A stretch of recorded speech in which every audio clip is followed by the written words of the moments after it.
over 2 years, one man has brought you information. We just played some Elysium with AVG. It's brand new. It's not even released yet. It's not going to be released till the end of the month. These guys are out of Fredericksburg, Virginia. Nate, Curb, and Nathan. You can check them out at LCMRocksHard.com. Well, from what I understand, Dave and Jason are the steadfast guys, because when he came from Illinois, I guess, and he was trying to get the band together, he met Dave first. And then before that, from Boston, Massachusetts, we had Escape to Everything with Infliction Within. That's Mike, Freddie, Ronnie, Matt, and Steve. Go check them out on Facebook right now. Independent metal from around the world. Nation Zero with Malice. Those guys are out of Boston. We did Shred of Salvation, 3508. That's, of course, a female-fronted metal band out of Providence, Rhode Island. These guys are out of hometown right here, Waterbury. We played some Motorfinger. Those guys are out of also Norway, man. And pure insanity. This is insanity. The Nation of Decimation. The Nation is listening. So, yeah, thanks for listening for the past couple of years, people. And, we're going to keep going as long as OFNR is here and you guys want to keep hearing this show, you know?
Decimation!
Greetings and salutations, motherfuckers. Independent metal lovers.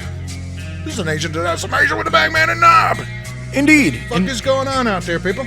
Indeed it is. It's wet and rainy out. I guess it's going to be more wet and rainy later or something. It's moist. Got some tornadoes happening all over the fucking country and shit. Moist. And it's fucking cold still. God damn it. It's almost fucking May. We were like, what, 2 days away from May, a day away from May, and it's still fucking cold outside. You know what they say, April showers, May flowers, right? Yeah, but what the fuck does April frost bring? I don't know, man. Because I'm fucking sick and tired of living on Hoth, man. I thought it was done with. I know they had the daffodil thing this weekend, so I guess the daffodils were out. Shit, I didn't go, but yeah, they're out. Probably freezing their balls off, too. Heard it or saw it. It is 4/29/2014, 8:07 p.m. here at Official Fucking New Radio. Bagman, did you want to say peace out now, just in case we don't get to fuckers. I'm out of here. I'm fucking leaving. Just in case we don't get to it later. I was so mad at you, dude. Dude, you're so lucky I didn't have a couple extra minutes tonight because I totally was going to make a whole shit ton of peace the fuck out buttons of you saying it and just rail on it all evening long. But I just didn't have enough time. I didn't have enough time, so keep it locked. You never know. It's like my finishing move, man. That'd be like not playing the Slipknot song. There's a big difference. Some dude, man. There's a big How's there a big difference. difference, man? If I don't play some dude's Slipknot surfacing, he'll kill me. Yeah, well. If I don't let you say peace out, you ain't gonna kill me. The thoughts were there when I left. I'd like to see you try. I think a lot of you motherfuckers think I'm some crazy weak little motherfucker, man. I don't think you're weak. I'm a crazy ass motherfucker, man. Well, that's the thing, man. They say the bigger you are, the harder you fall. They don't take into consideration if you're psycho, too. Yeah, so if you're big and psycho, you're fucking in trouble. But nah, seriously. Nation of Decimation people, thanks for tuning in and listening. We've got Joshua Moore of Fear the Masses calling in a little bit later. We do. This is a long time coming. I've been wanting to talk to these guys on the air. Yep. So that's going to be a good time. As you know, they've got a new album, a relatively new album called Rise out now. If you haven't gotten a copy of it yet, hurry up and do so because it's pretty badass. It's awesome. Speaking of new albums, I know we do the independent music thing. Drum roll. But as of today, yes, you can go and get the brand new fucking I Kill Ya album, Ve Victus, which is Woe to the Vanquished, just in case you don't speak Latin. If you're not quite sure whether or not you should get it, you can go right on over to OFNRforever.com and read my review of all 9 tracks, front to back, plus a little history lesson of how long I've known these fucking guys, which is quite a long time. And, it's good stuff, people. Really. And yeah, I mean, it's one of those albums you should, if you're into metal, you should. It's got stuff that's kind of like Pantera. It's got stuff that's kind of like Hatebreed. It's got Slayer, stuff that's kind of got Slayer-ish. Yeah. And it's got thrash going on in there. 100% fucking I Kill Ya. I mean, it's just fucking awesome, dude. Sounds incredible. Really well done. Congratulations to Jason and the guys on their awesome release on Megaforce Records, by the way. And the cool thing about getting the album, like if you actually buy the actual disc, the lyrics are inside. Most bands aren't doing that shit anymore. So I give props to Jason and the guys for throwing the fucking lyrics in there, because that's cool. And while you're over on the webpage reading the review, you can actually go to the YouTube page and listen to the interview we did a few weeks back with them. Absolutely. As well. So you can actually listen to the interview, read the review on the album. Good times, for sure. And check out all the other shows that are available right there on the website. You don't even have to go to YouTube. They're all embedded inside of our website. If you go to look at the video, you click down at the bottom at the YouTube, and it'll take you to the OFNR YouTube page where there's tons of stuff. You could be on there all night watching that stuff. Subscribe, please. Yeah. A lot of people are loving the Suffocation video that's up there. Yeah. I am backlogged about a dozen videos, plus a brand new Chris Keys music video. Yeah. I've got a lot of work to do. I have been a crazy busy dude these last few days, weeks, whatever. I don't mind coming on the air and saying, dude, you're doing a hell of a job with those videos on there. It's very entertaining going to the YouTube and checking out all that stuff. Thank you very much. Yeah, more stuff coming. I do have I Kill Ya live from the Free Christ Havoc fundraiser. She actually saw them in Texas, dude. Nice. She went up to them and was like, I'm Christ Havoc. But apparently, she was going to do that. And they found her first. And they're like, you're Christ Havoc. We did a fundraiser for you with OFNR. Yep. You're pretty cool if OFNR says you're pretty cool, so we think you're pretty fucking cool. That's pretty good honor to have those guys say that. Yeah. So, pretty awesome, man. And just, again, really quick shout-outs to Jason and the guys. They're doing their last U.S. show, like, in the next couple days. And then they're going over to the U.K. So, they're going to be in New York. And I'll get more information on that. I don't have it in front Plus, of me. they're also coming back to Cherry Street at the end of the year. So No, not even the end of the year, dude. Oh. It's going to be June. Summer, yeah. Yeah. Oh, it's going to be June? I for thought the it big was in Cherry October. Fest. Okay. So it's going to be awesome. So keep it locked for more details on that. See, even the Bagman didn't know that. That's people. a 2-day fucking Don't show. know everything. And if Keith from She Walks Without Legs is listening, Yes, that is true. I did you see dirty that. bastard. I did see that. So I apologize, people, for I that. fucking have sent you a flyer for day 2. And I need you to look at it, look it over, make sure everything is copacetic before I do day 1. Because day 1's going to take me a fuck ton longer than day 2 did. I want to make sure I'm on the right fucking path there, you know what I'm saying? So if you're listening, you little bastard, hit that shit up, check it out, give me a holler, fucker. Yeah. Don't make me find you. And if you're on the group page and stuff, you may notice that or even the website when you go on to pages for the past shows, you may notice that there's posters for each show. That's done by myself and Lord Mad Graphics. So if you're looking for some graphics in that respect, you can look towards Lord Mad Graphics or even Knob. Knob does it too. So Don't get mad. Get Lord Mad Graphics. Yeah. See, I do the basic shit. You know, if you need a quick flyer for an event, it usually doesn't take me very long to throw together a really nice flyer for you. Yeah. And for the love of God, please don't put up shitty flyers. I'll do them for nothing. I won't even fucking charge you. Because I cannot stand seeing shitty flyers. It fucking drives me batshit Apparently, crazy, there dude. was something going on. I'm not going to get into names and what it's connected to. damn. But I guess there was somebody that was ranting last week about one of the bands had complained about one of the flyers they had put up or something like that. And it's you should if you're in a band and somebody makes a flyer for you, you probably shouldn't complain. And here's something else. Unless it's really making you look bad. But here's something else about that. Bands, if you're listening, whether it be live right now, 8 o'clock, 8:13, or if you're listening back to the show on the YouTube, or if you're listening back to the show on the YouTube or on OFNR Forever. Right.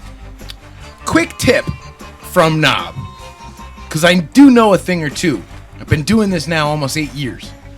If you're in a band and you have a band logo, do me a huge favor. Do yourself a huge favor. Make one logo that is trans-fucking-parent. Yes. You goddamn cocksmokers. You have no idea how much trouble the Bagman and I and any other graphic designer go through when your fucking logo is on some crazy psychedelic fucking background and I've got to remove the psychedelic fucking background to put your logo on a flyer. It fucking... Dude, it just at least have a simple black and white and black, or better yet, a transparent fucking logo. And you could do that simply by telling the person that designs your logo that you want a version that is a Photoshop document, transparent so that it's in yeah. layers, and you can take that off. So yeah, because that would be fucking helpful. Yeah. It just makes. I mean, whatever, man. I'll do it. But I will tell you this: if your logo is really fucking small and it comes out pixelated and looks shitty, don't blame the graphic artist, man. Blame the guy that made your fucking logo. Yeah. Because the shit is small. And when I blow it up, it's going to get pixelated and look bad. And there's only so much time that I'm going to invest in making your band look good. Right. I'm sorry. There's only so much time. I have a lot of other things that I got going on, man.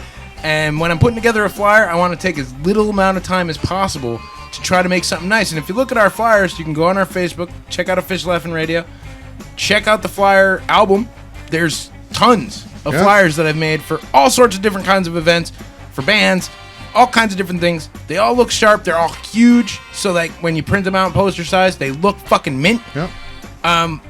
But if your fucking logo's small and shitty, Not my problem, man. I'm only going to take so much time Well, to do me that as a shit. graphic artist, I usually make things that would end up being printed out probably like 5 feet by 5 feet or Right. something if you were to print it out. So, if I'm doing work for people, and they want to make a banner, to hang up behind a band, then it won't lose any quality at that size. Right. But as you make it smaller, it looks good. But you can't go backwards. You can't go from small to big. You got to go big to small. Right. So basically, if you're having trouble with your logo, don't get mad. Get Lord Mad Graphics. yeah, See how this all ties back in, it's a beautiful thing. You are having a meeting with the Bobs. Everybody seems to like that. Bobs. The graphic I made, a quick little Photoshop graphic of the Bobs, myself and the Bagman, because we are Bobs, Yeah. and both are. good times had by some. Now, I wanted to talk a little bit about this thing you had told me you posted before about you watch 100 porn videos on Pornhub and they'll plant a tree. have So it in let's front of talk us. about that for a few minutes, man. That's pretty funny. Mashable. Put this up. Arbor Day 2014 has come and gone, but Pornhub is still offering users a way to make greener use of their private moments. In the week following Arbor Day, which fell on April 25th, that would be this week. Yeah.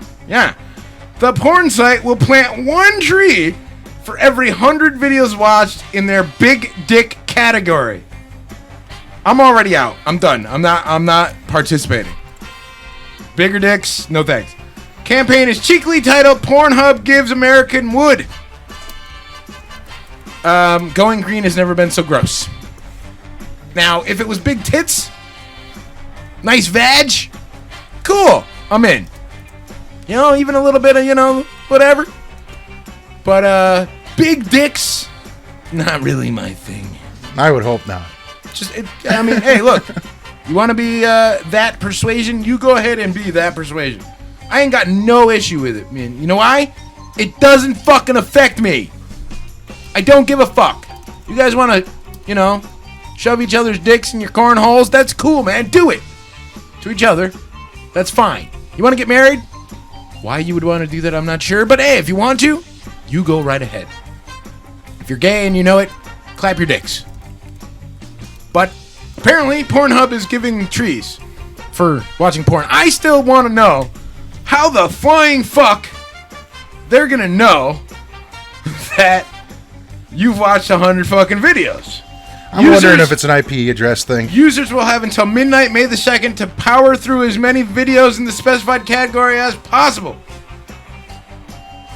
Pornhub will finalize an agreement with the tree planting organization and begin planting.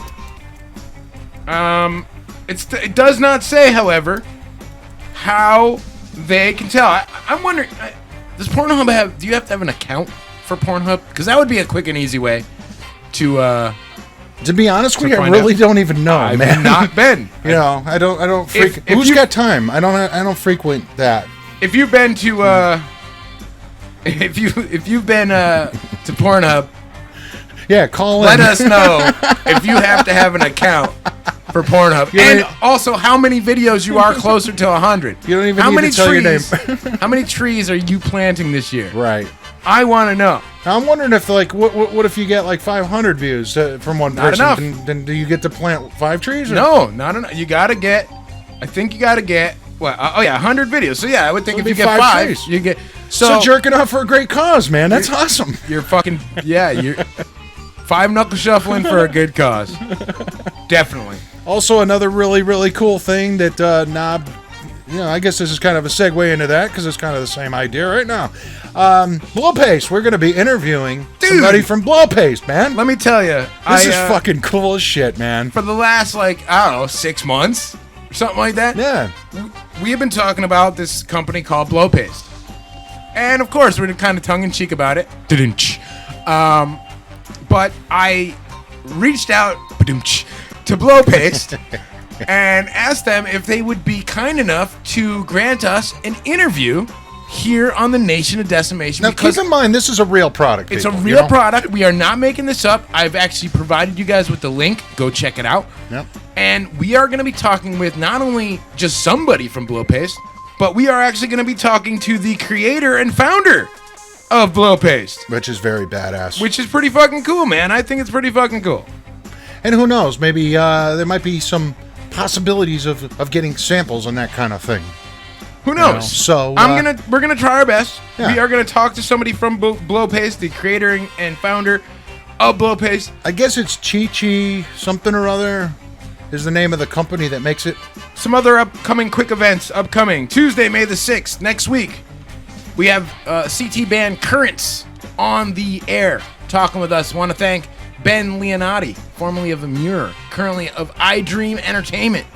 Nice. iDream Creative Group, sorry, Ben. Don't hurt me.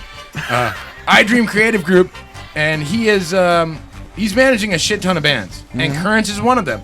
And he asked me, he's like, Knob, we're cool, you do a lot of work for me. Can we potentially get these guys on the air? I was like, yeah. No big fucking deal, man. No problem. So I reached out to Currents, and we have them coming on the air next fucking week. The following week is Blow Paste.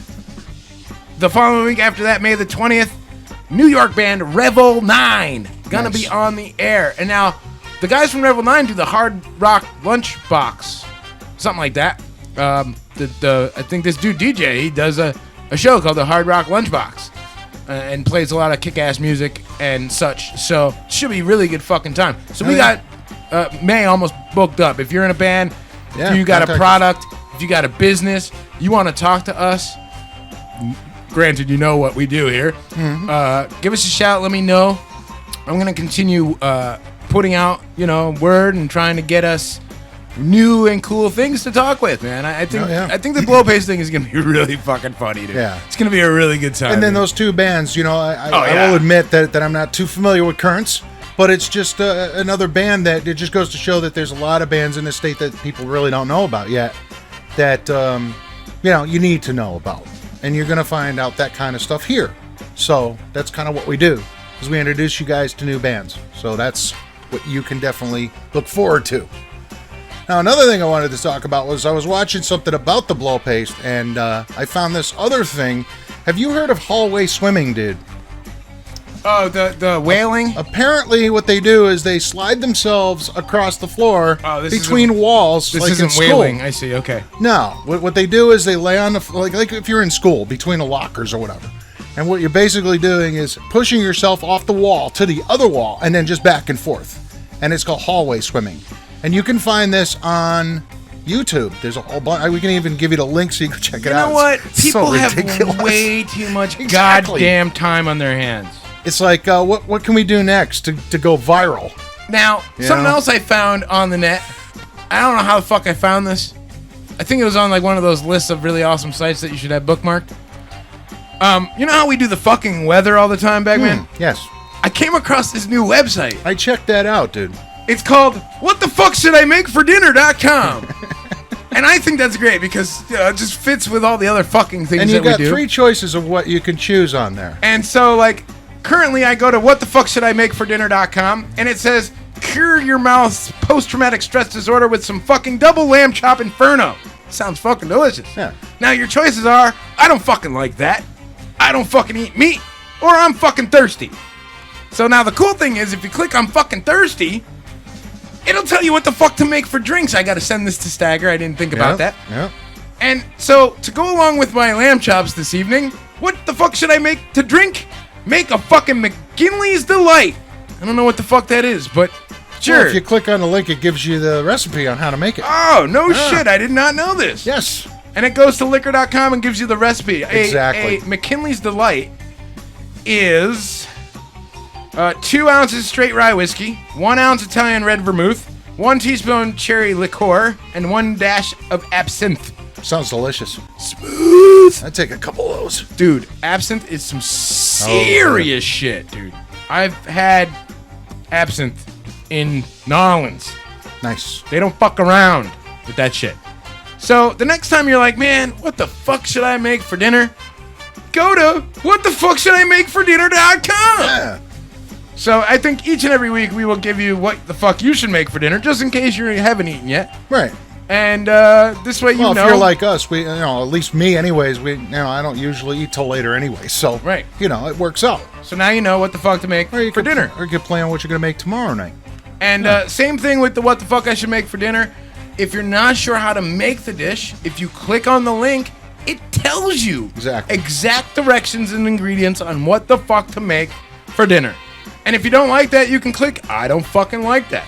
Yeah. If you don't fucking eat meat, you can click, I don't fucking eat meat. And it seriously says, I don't fucking eat meat. I'm not adding the fucking in there. Right. There's already fucking in there. So I'm not fucking adding fucking in the fucking thing. Yeah. You know what I'm fucking saying? Well, there you go, Ron. You could go get your recipes from what the fuck am I gonna make for dinner tonight.com. What the fuck should I make Should for I dinner? make what it should? Yeah. All right. I will post a link on the Nation of Decimation, and of course, on our program, you will get what the fuck should I make for dinner? Yeah. What a genius fucking. First of all, I love any website with the word fuck in it, Absolutely. because here we are at official fucking new radio, and really, I mean, yeah, it doesn't get much more fucking than that. Yeah. Because we are official That's right. fucking new Matter radio. of fact, Yeah. Let's see here. See that? You put it on the group page, right? I did. So you can go right to the group page and click on the link, and there you go. You're all set. There you go. See that? The Nation makes it easy for you guys out there. That's what we do. Make it easy for you. Just like we do every week. If you haven't checked out the program on the website, links to everything we talk about. So, you could go right down the list while you're listening and go check out all the stuff we talk about because it's all there. Absolutely. And Can we you pound also- your chicken? It sounds like a personal problem there, Ron. We also give you the ability to listen back to all the show. Except for that one week, which was weird. Audition crapped out on us, but that's okay. whatever. Go to our website, click on any one of the links for the program, and you can actually go to the YouTube channel, or just go to our YouTube channel. It's official effing radio as our YouTube user. All one word. YouTube.com/user/official effing radio. Or just look us up. You'll find us. There's tons of videos, man. We're almost at 50,000 fucking views, by the way. Which is pretty badass. by the way. Yeah. That's pretty fucking stellar, man. And quick thanks to all the people who have recently liked us on Facebook, all our recent followers on Twitter, and all our people who have subscribed and or watched our videos on the YouTube channel. Hell yeah. Current count as of right this moment, if this fucking machine will work a little faster for me. Come on, you bugger! You can tell I'm working on the machine. It's getting all squirrely. Current count, 50,000. Hey, 50,056 views. We have made it to 50 fucking thousand. Holy shit, man. I know there are fucking videos with more than that. I get it. I totally understand. But for me, when we first started doing videos, and when Billy G Vids was still an OFNR member, not that he'll ever not be, but when he was an active member, it was kind of we should do videos. It'd be cool just to have a way to show people that we're out and about and that we're actually doing these things. Yeah. We never thought, by any stretch of the imagination, we'd ever get to 50 fucking thousand views. So, thank you. How many videos God do we damn. actually have on there, man? What's the total of video count on there that you have? That is a fucking really great question. Let me see here. Total videos currently are 137 videos. There's 137 videos. You could spend the rest of your night checking that out. 137 videos. Some of them are performances. Huh? Some of them are interviews. Behind the scenes stuff. Some of them are behind the scenes stuff. Some of them are music videos, professionally edited music videos. Some of them are album reviews and video blogs. I don't do much video blogging anymore. I don't see the point. I have a face for radio. There's really no need. But there's 137 fucking different videos of all sorts of things. I mean, if you want to check out Shallow Ground, we got that. Lightspan, we got a shit ton of that. Seawalks, Suffocation, Sever the Drama, Continuum, Rail, all kinds of stuff. Eyes of the Dead. I mean, I've even got Eyes of the Dead, 3 songs, 2 angles, which is 2 different cameras, shot the same 3 songs, all put together in a nice package with a nice little intro and the whole nine. I mean, there's a whole slew of shit, man. And I mean, it's Eyes of the Dead before even James was in the band. Right. Before Pat was even in the band. I mean, this is back when fucking, Hobbit was still in the fucking band. And that's another thing. There's a bunch of stuff on there that are bands that aren't really with us anymore. Yeah. Maybe the members are, Zero but stuff. yeah. all kinds of stuff. Yeah. So, I mean, just check it out. Go check it out, man. Have a great time on our channel. I want to thank you guys, seriously, for getting us to 50,000, man. That's pretty goddamn awesome. I got a smile on my face now. That's pretty cool. Now, what we got to do is get the group page. We got to get that out and get more people interested in going to the group page. If we can get 50,000 on the group page, that'd be pretty crazy. fucking awesome. Another thing I wanted to say is, we've got Tim Smith that does the song, the Decimation song, that we play before every show, every week. And I just want to throw it out there. If you're in a band and you're interested in writing a song for us, we will definitely play it, Good call. Because that would be really cool. I mean, I love the Decimation song, but we'll continue to play that. But if you're interested, we could use some more offerings. If, you're out there and it's something you kind of want to do, that would be really cool. We'd be truly honored with that. So ponder it over. Let us know. All right. So we're just under a half an hour. We'll be talking to Joshua Moore of Fear the Masses. If you want to give us a call, 203-794-OFNR or 203-794-6367. If you got anything on your mind, don't call us during a music break, 'cause chances are we're not in the studio during that time. Or we're not going to answer, even if we are here, because I want to listen to the tunes. Exactly. But yeah, if you hear us talking and you're going to call, do everyone a favor and turn your computer down. Yes, please do that. You don't want to be listening to your computer. Hello. Wow, man. Right? Could you turn... Sir, could you turn... What? All right, cool. We're going to get into the music, and then we got some different stuff we're going to talk about tonight. I wanted to talk about 11 more reasons why you'll never see Jesus in your lifetime. All right? There's 11 a list reasons of why you will never actually see Jesus in person. And I will give you one example. For one thing, he'd have to wear shoes. And most places don't allow you to go into their establishments without shoes.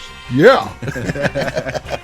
So we're talking about that and a bunch of other stuff too. So Pigs in space.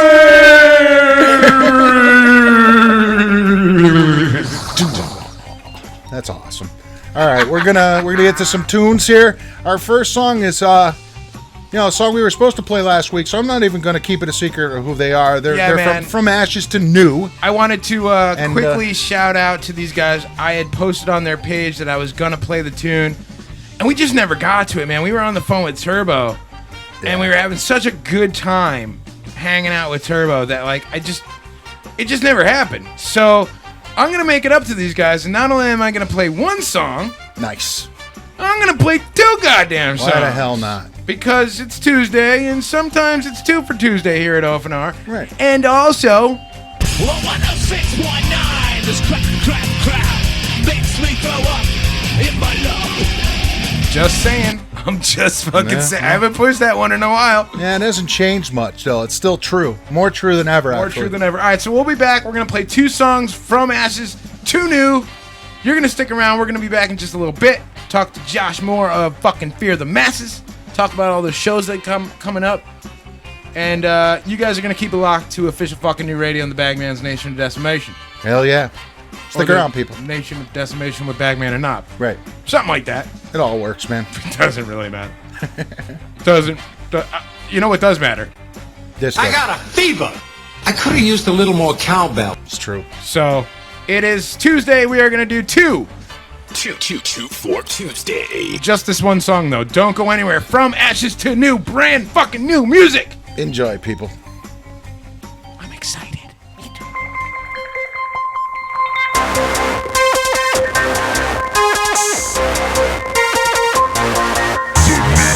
Of Decimation.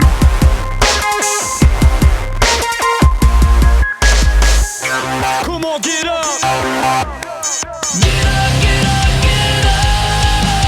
I'ma show you everything I got inside. I won't give up. Never backing down, this is my fight.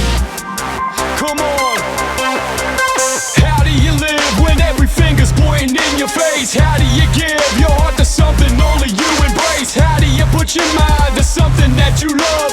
When you were growing up, everyone told you that you were good enough. Good enough will work for me. Instead of love, you hurt me deep. Put my trust and watch me bleed. Ignore my faces, squash my dreams. Everything hiding underneath is coming out for you to see. The screens get pitted down beneath the broken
what it is, it's not changing.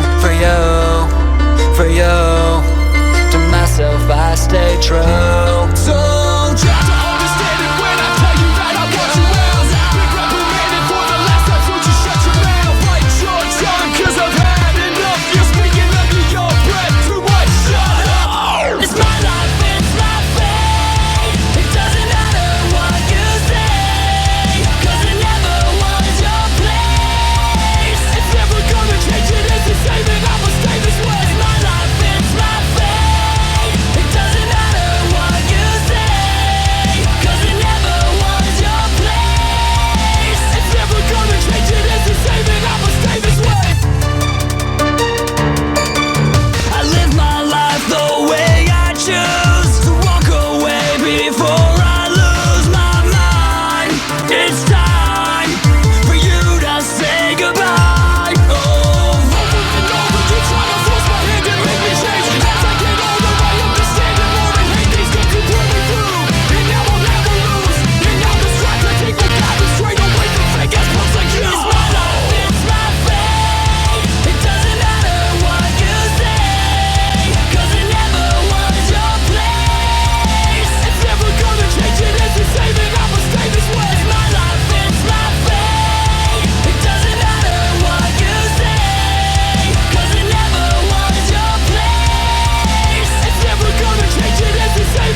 so packed with bands, it's frightening.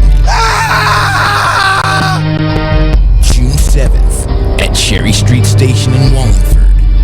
A massive, indoor, outdoor, all-day metal festival to celebrate the 10-year anniversary of Eyes of the Dead.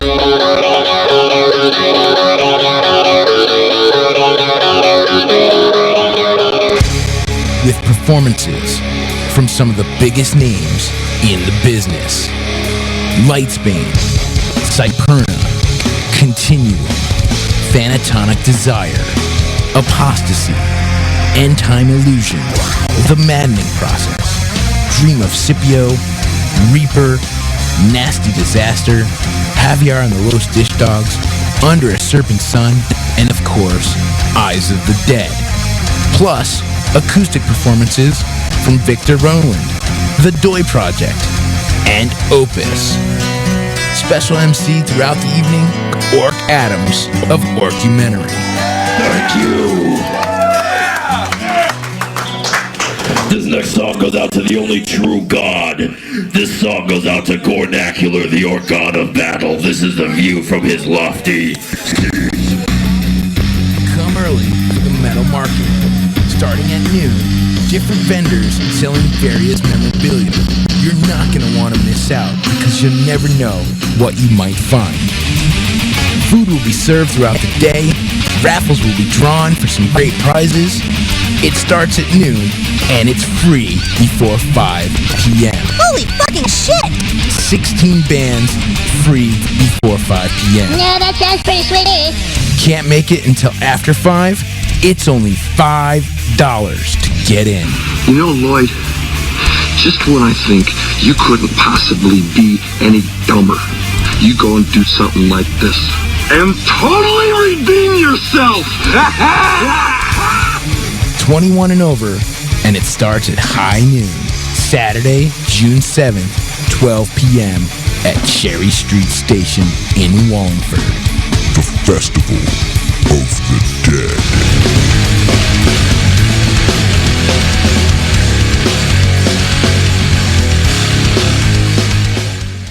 Be there or be square, people, so they say. Oh, yeah. Hell of a fucking show coming up, man. Yeah. Good stuff. Yeah, that sounds pretty sweet to me. It is pretty sweet. Thank you, Cartman. Appreciate that. We just played some Earth Divide with Atlas. Those guys are out of the Faroe Islands.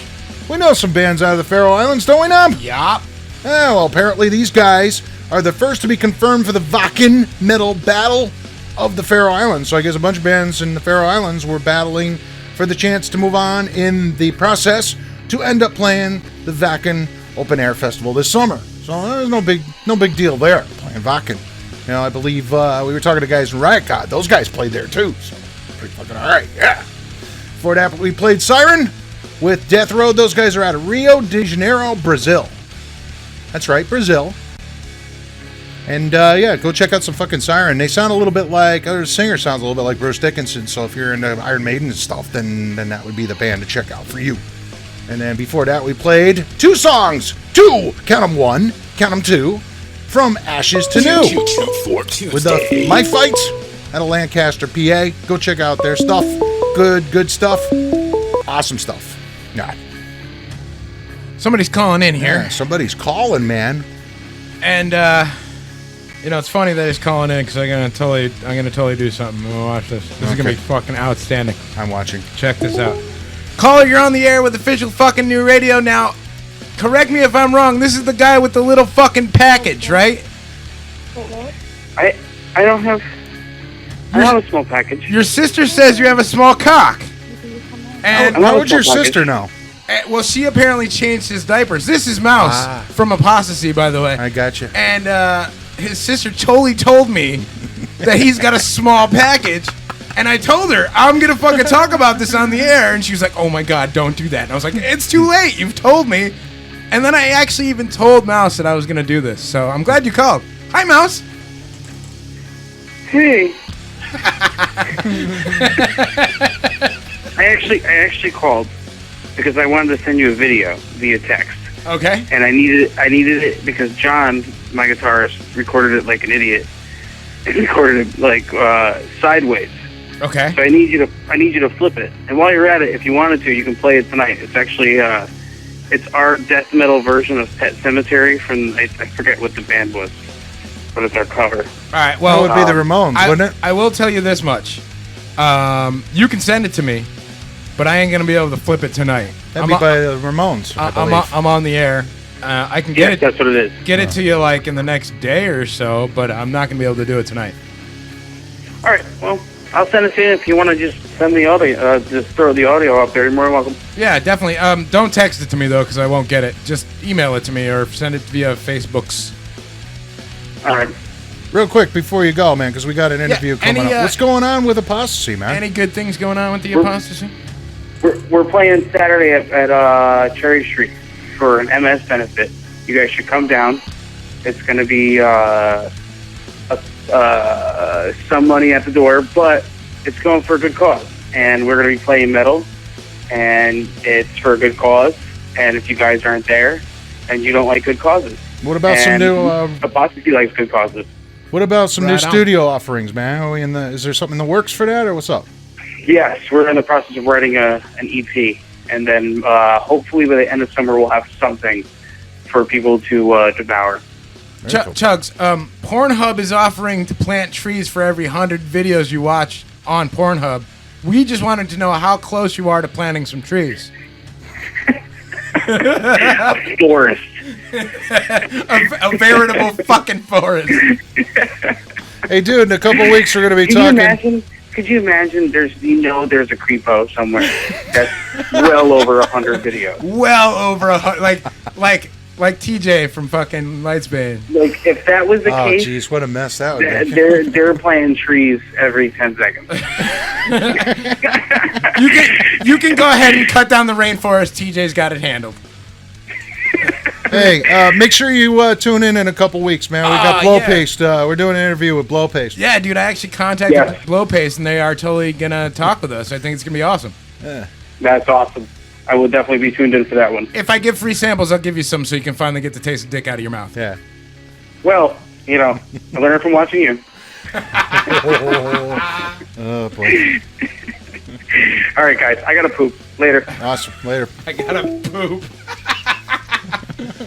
Mouse Mandingo, a.k.a. Chugs, a.k.a. Small Sack, a.k.a. Drummer of Apostasy. A.k.a. Midget. A.k.a. Midget. Quick Dirty, thing. filthy midget. That's what it is. Quick thing.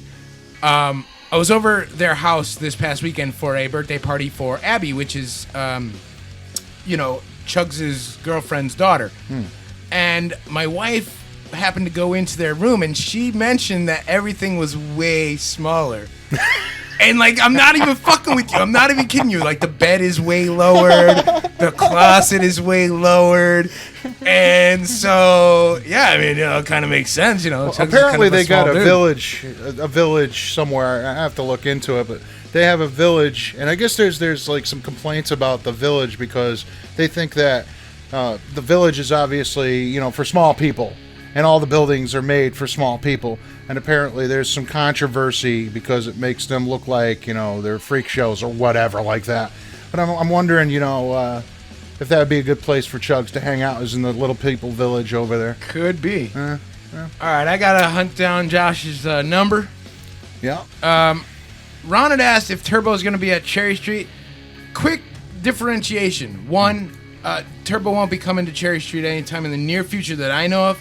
Obviously, if I find out about that, I will let you know. But, God damn it. That's a pretty big deal if he comes up here. Secondly, the benefit this weekend is for MS. Turbo has muscular dystrophy. Right. MS is multiple sclerosis. Totally different disease. I'm just putting that out there. I want to make sure. Well, they kind of have the same kind of ideas. Scum, you are on the air. Yeah. Hello, some dude. What's up, fucker? What's up, fucker? What's up, fucker? How you doing, motherfucker? Trying to do a show. What the hell you want? Right? The fuck?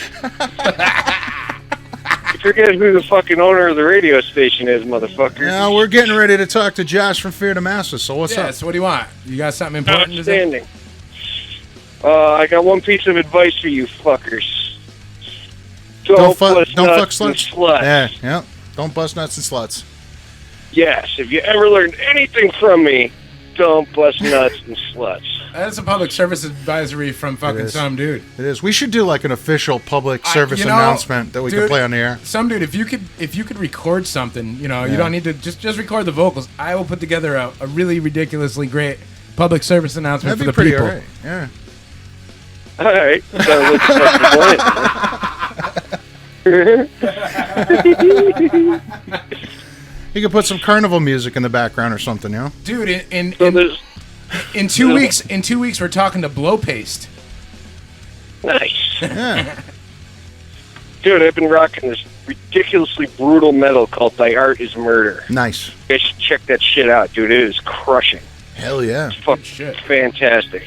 Well, dude, Not did you independent, but Did you check hear it some out. of the Earth Divide we were playing, man, out of the Faroe Islands? Yeah, we got some new music from the Pharaohs, man. man. Pretty brutal shit, dude. Nice. I like brutal shit. That's good shit. Hell yeah. That's what it's all Fuck about. yeah. There's a lot of other better things and smarter things you can do with sluts, like fisting, sticking things in their asses. Making them use blow paste.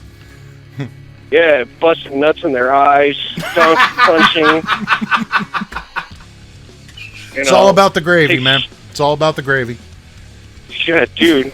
Like if she's got implants, you could pop that shit and then suck it dry like you're like a fucking Jello shot. It's horrible. Oh yeah. I'm kind of partial to fisting and donkey punching myself. You know, that's a good time. Sounds like your favorite pastime, man. It's all good. Dude, speaking of fisting, we've talked about a lot of fucking things in vaginas here on the nation. We've talked about this chick having a Rolex in her vag. We've talked about chicks knitting shit out of their vag. I recently read a story out of Virginia that's not in my news tonight about a chick who stuck an entire pistol up her vag hole. Wow. Did she shoot the gun while it was up in her vag? That's what I'm wondering, dude. Is that even possible? Can you shoot a gun out of your vag hole? Sure you could, man. I don't see why not. I don't know, because like when the fucking flaps get in the way? When the lips, like, get in the way? Or dude, maybe it's just like the bloody spray, man. She blows her fucking pussy lips right off using like a 44 mag or something, you know? All right, that'd be pretty epic fucking YouTube video. Quick question. We just had Chugs on the air, and I asked him the same question. Pornhub is offering to plant a tree for every 100 videos you watch on Pornhub. Bagman and I want to know how many videos, how close are you to planting a tree? Pornhub? Yeah, it's serious. All Like, right. this is a serious I'll have to thing. go check that shit out then. Yeah, Pornhub is offering to plant a tree for every 100 videos that you watch on Pornhub. How they keep track, I don't want to know. Hey, all I got to say is if you're going to do that, just don't hurt yourself, man. Use lube. Use some blow paste.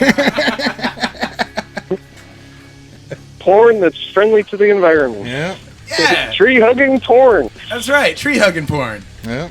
Hippie porn. Hey, dude. Why don't Hippie you plant porn, the wow. tree up in a vag? Oh yeah, dude. Could you do that? You just stuff her full of fucking soil and plant a tree in that bitch, you know? That would be wild, dude. Wow. Yeah, You dude. might be onto something, man. Tree That's planting. a Don't good try way this to at make a home. milkshake, you know? You stuff a chick full of ice cream and just let the shit melt and then drink it, you know? Yeah. So you're saying fill her full of soil and some seeds. You think you could grow? You think you could grow herb this way? I mean, I don't think it'd be a very friendly environment. Well, I would like to think that if his mom's is so cavernous, dude, there probably is no light. And how's a tree going to grow if there's no light? That's what I'm wondering. I mean, mushrooms maybe, because Yeah. they grow in the dark. Dude, can we grow magic mushrooms in your mom's snatch? Hallucinogenic vag mushrooms. Dude, where'd you get these mushrooms, man? Man, From your mom's good. vag. Dude, I'm tripping balls on pussy juice, man. Yeah. Does this mushroom smell funny to you? All right, dude. Well, I am some dude. Fuck you, and don't bust nuts and sluts. Make sure you record a nice little PSA for us, and we will play that shit. Yeah, for sure. All right. All right, man. All right. Fuck off. Fuck off, man. All right. The man, so- the myth, the legend, Mr. Some Dude himself. We are supposed to be talking to Josh Moore of. I know he's listening. He's probably going, "What the fuck, Fear of the man?" Masses. He's like, "Hey, ain't I supposed to be talking to these motherfuckers?" All right, let me call him right quick because I'm calling him. He's not calling us. Yeah, while he does that, we got some bands from all over the damn place tonight. We're going to be playing a band from Poland. We got a couple Connecticut bands in here, Washington D.C., Framingham, Massachusetts, shit like that. So stick around. We got some good stuff coming up tonight. And then of course we've got the events, and we've got the news coming up later on after the interview and everything. So thank you for listening. Stick around with us. This is going to be a good show. Oh, show. Greetings and salutations. What's up? What's up, brother? What up, dude? Chilling.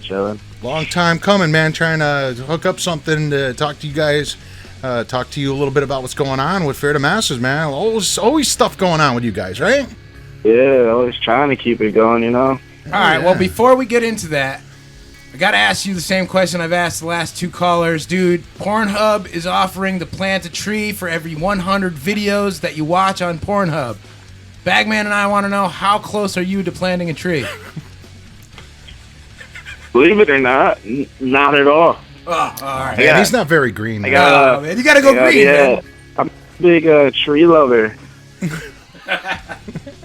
No, I got my choice sites. None of them are Pornhub, unfortunately. Well, yeah, but does it even make you maybe consider it now, knowing that? I mean, now you want to go check it out. Well, now that I know, I mean, why wouldn't I try? Right? You got until the second to try to get to 100 videos to at least plant one tree. Damn, dude, that's like overtime right there to get it done by the second, man. I better start right now, right? Josh is gonna come out with I don't know if I can do by the second. Forearm of doom. Oh my god. Yeah. Fuck. Maybe I'll just leave it on loop or something on my computer. Yeah, there you go. All right, so now let's get serious here. Yeah. Obviously, you are from the band Fear the Masses, and you got an album called Rise. Yeah, and a self-titled one, too. And a self-titled one, too, but their newest one is called Rise. Kick-ass album, everybody should go get it. How soon can we expect maybe some new material? We actually are working on a new song right now. We are in the process of that. You might be able to hear it if you come out to our May 31st show, which is Over the Drama CD release. If we have it ready, we'll play it. That's pretty awesome. Oh, yeah. Yeah, we had Sever the Drama on a few weeks back. Very cool guys. Can't wait for the CD release show. It's gonna be awesome. Now, real quick, we know you guys personally and everything, but we might have some listeners out there that might not be too familiar with who Fear the Masses is. Give us just a quick description of what you guys are all about, for the new listeners out there. Yeah, no doubt. We're a kind of politically, socially active band. We play hip hop, metal, funk, reggae, ska stuff. I don't know. We put everything together, and we all come from different backgrounds, so we just put it all together and make it work. Okay, and now what are we talking about politically? I mean, you guys across the border, there's certain things that you guys firmly believe in that you speak more about lyrically and that kind of thing. It's more injustice, things like that. I try not to. I write the lyrics. I try not to put my own personal views into it. I try to just put a lot of more factual-based stuff, and then let the listener kind of go research and decide for themselves what they believe is the right thing. Okay, now do you believe that there's a message you're trying to tell people, and do you think that people are kind of getting the message you're trying to say, or? Yeah, I think. Our general message is, like the album says, "Rise." We're for the people, man. It's our country, our world is turned into a mess of a whole lot of secular movements, a lot of small, a lot of one-dimensional people all ruling everything. We are, the many with the power of the few. So that's kind of our message, and I guess people are starting to get it. People, starting to get the message. They sing along with it. We everybody comes up to me after, talks about it, so they're listening. People know the lyrics. Okay. Now, when you say join the revolution, what do you mean by that? What does the revolution mean to you?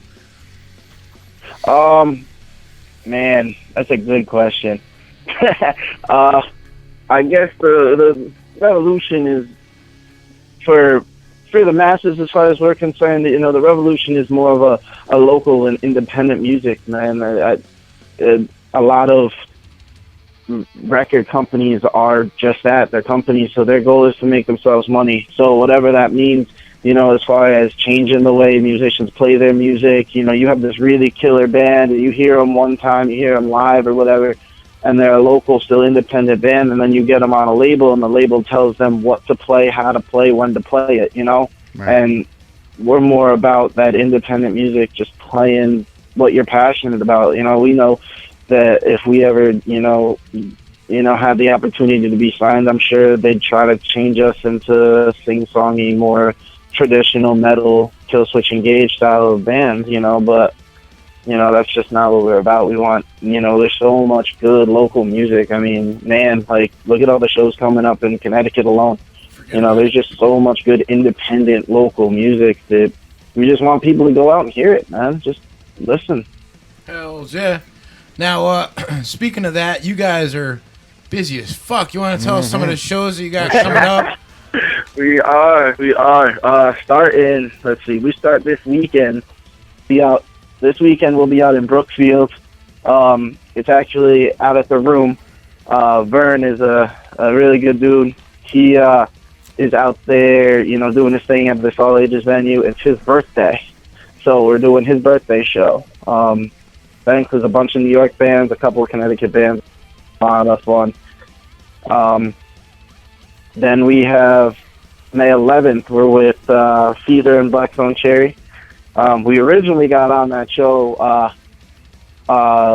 Rusty and I had talked about it because Skindred was on it originally. I guess they have some management issues, so they're no longer on the show, but we're still going to play it because we like to play music.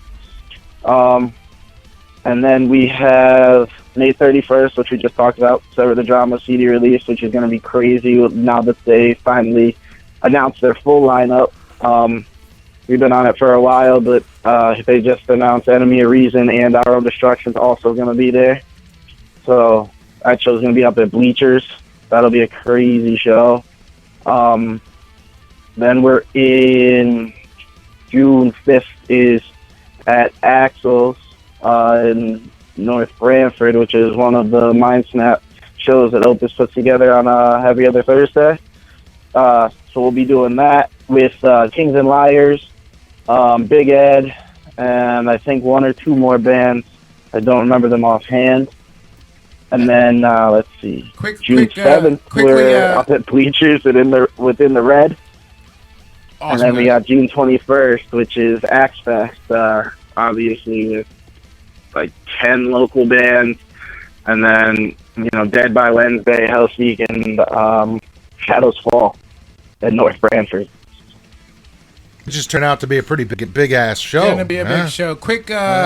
Wanted to say quick happy birthday to Charlie Belmore of Kings and Liars. Yep. It's his birthday Happy today. birthday, So man. happy birthday to him, and happy birthday to JT Stoyak of Cyperna as well. Hell yeah. Hell yeah.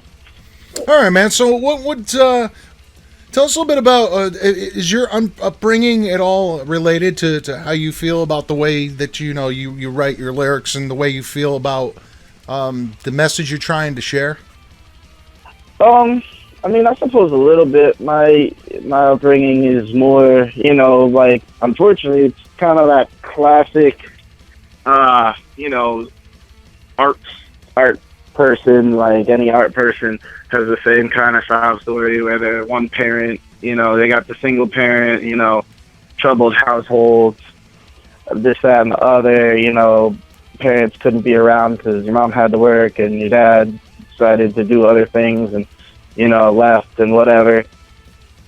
And I guess, you know, I just really decided a long time ago, I started writing poetry at a young age, and I just decided that I never really cared for that stuff.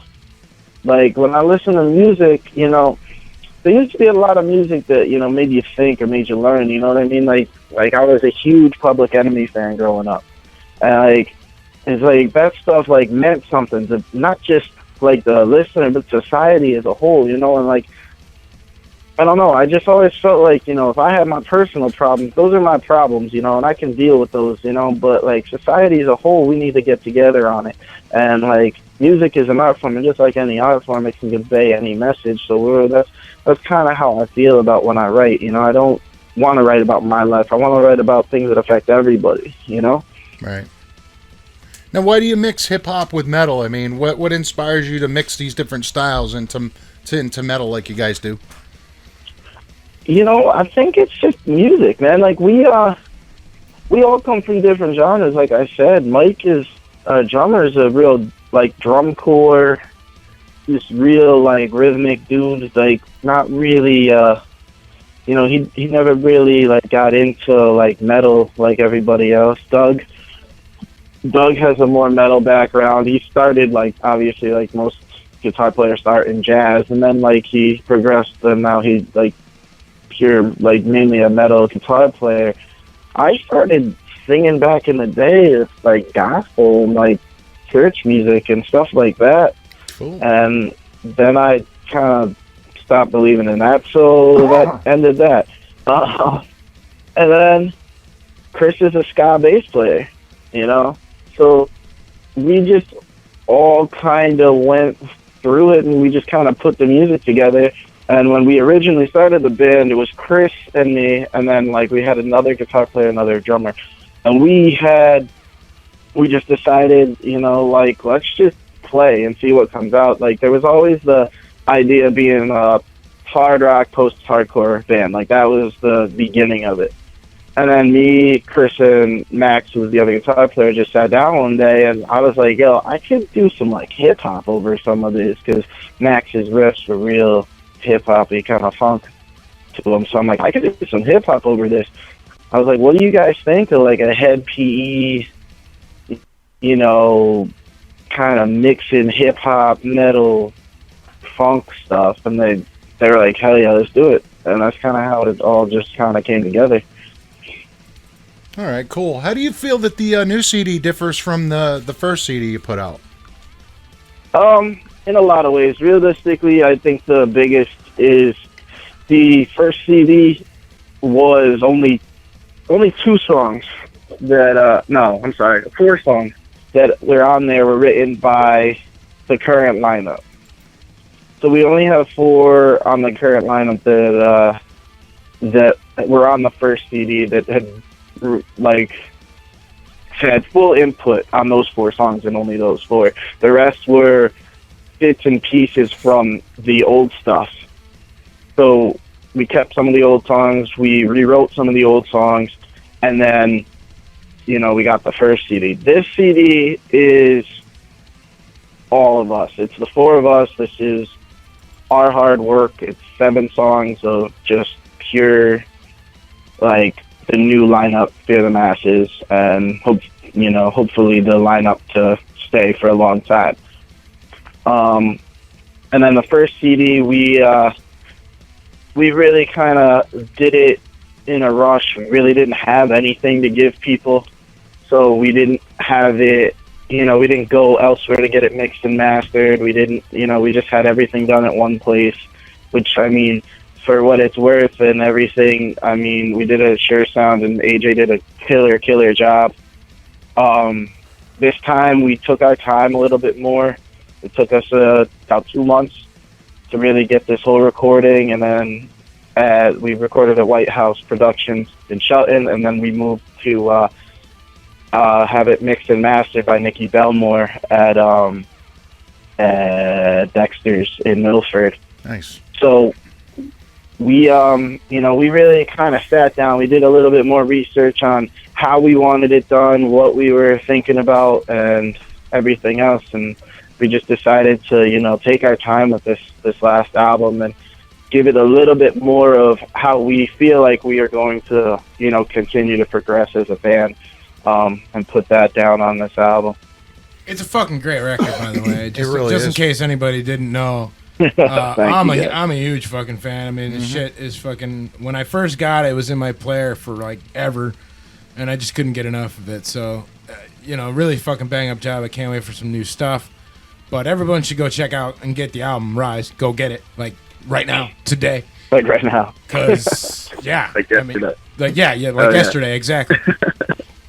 Now, of all the songs that you guys have written on the two CDs there, what's your favorite song, man? God, I have to pick a favorite song. I don't really know. I guess. Which one do you look forward to playing out the most? You know what I mean? What do you get excited about the most? What song are you like, I can't wait to do this one. It's going to be great, you know? I feel like that's this is going to be like the dumbest, most cliche fucking answer I could possibly give you guys. But, like, anything that gets the crowd in it, man. That's what I'm for, man. We love playing live music.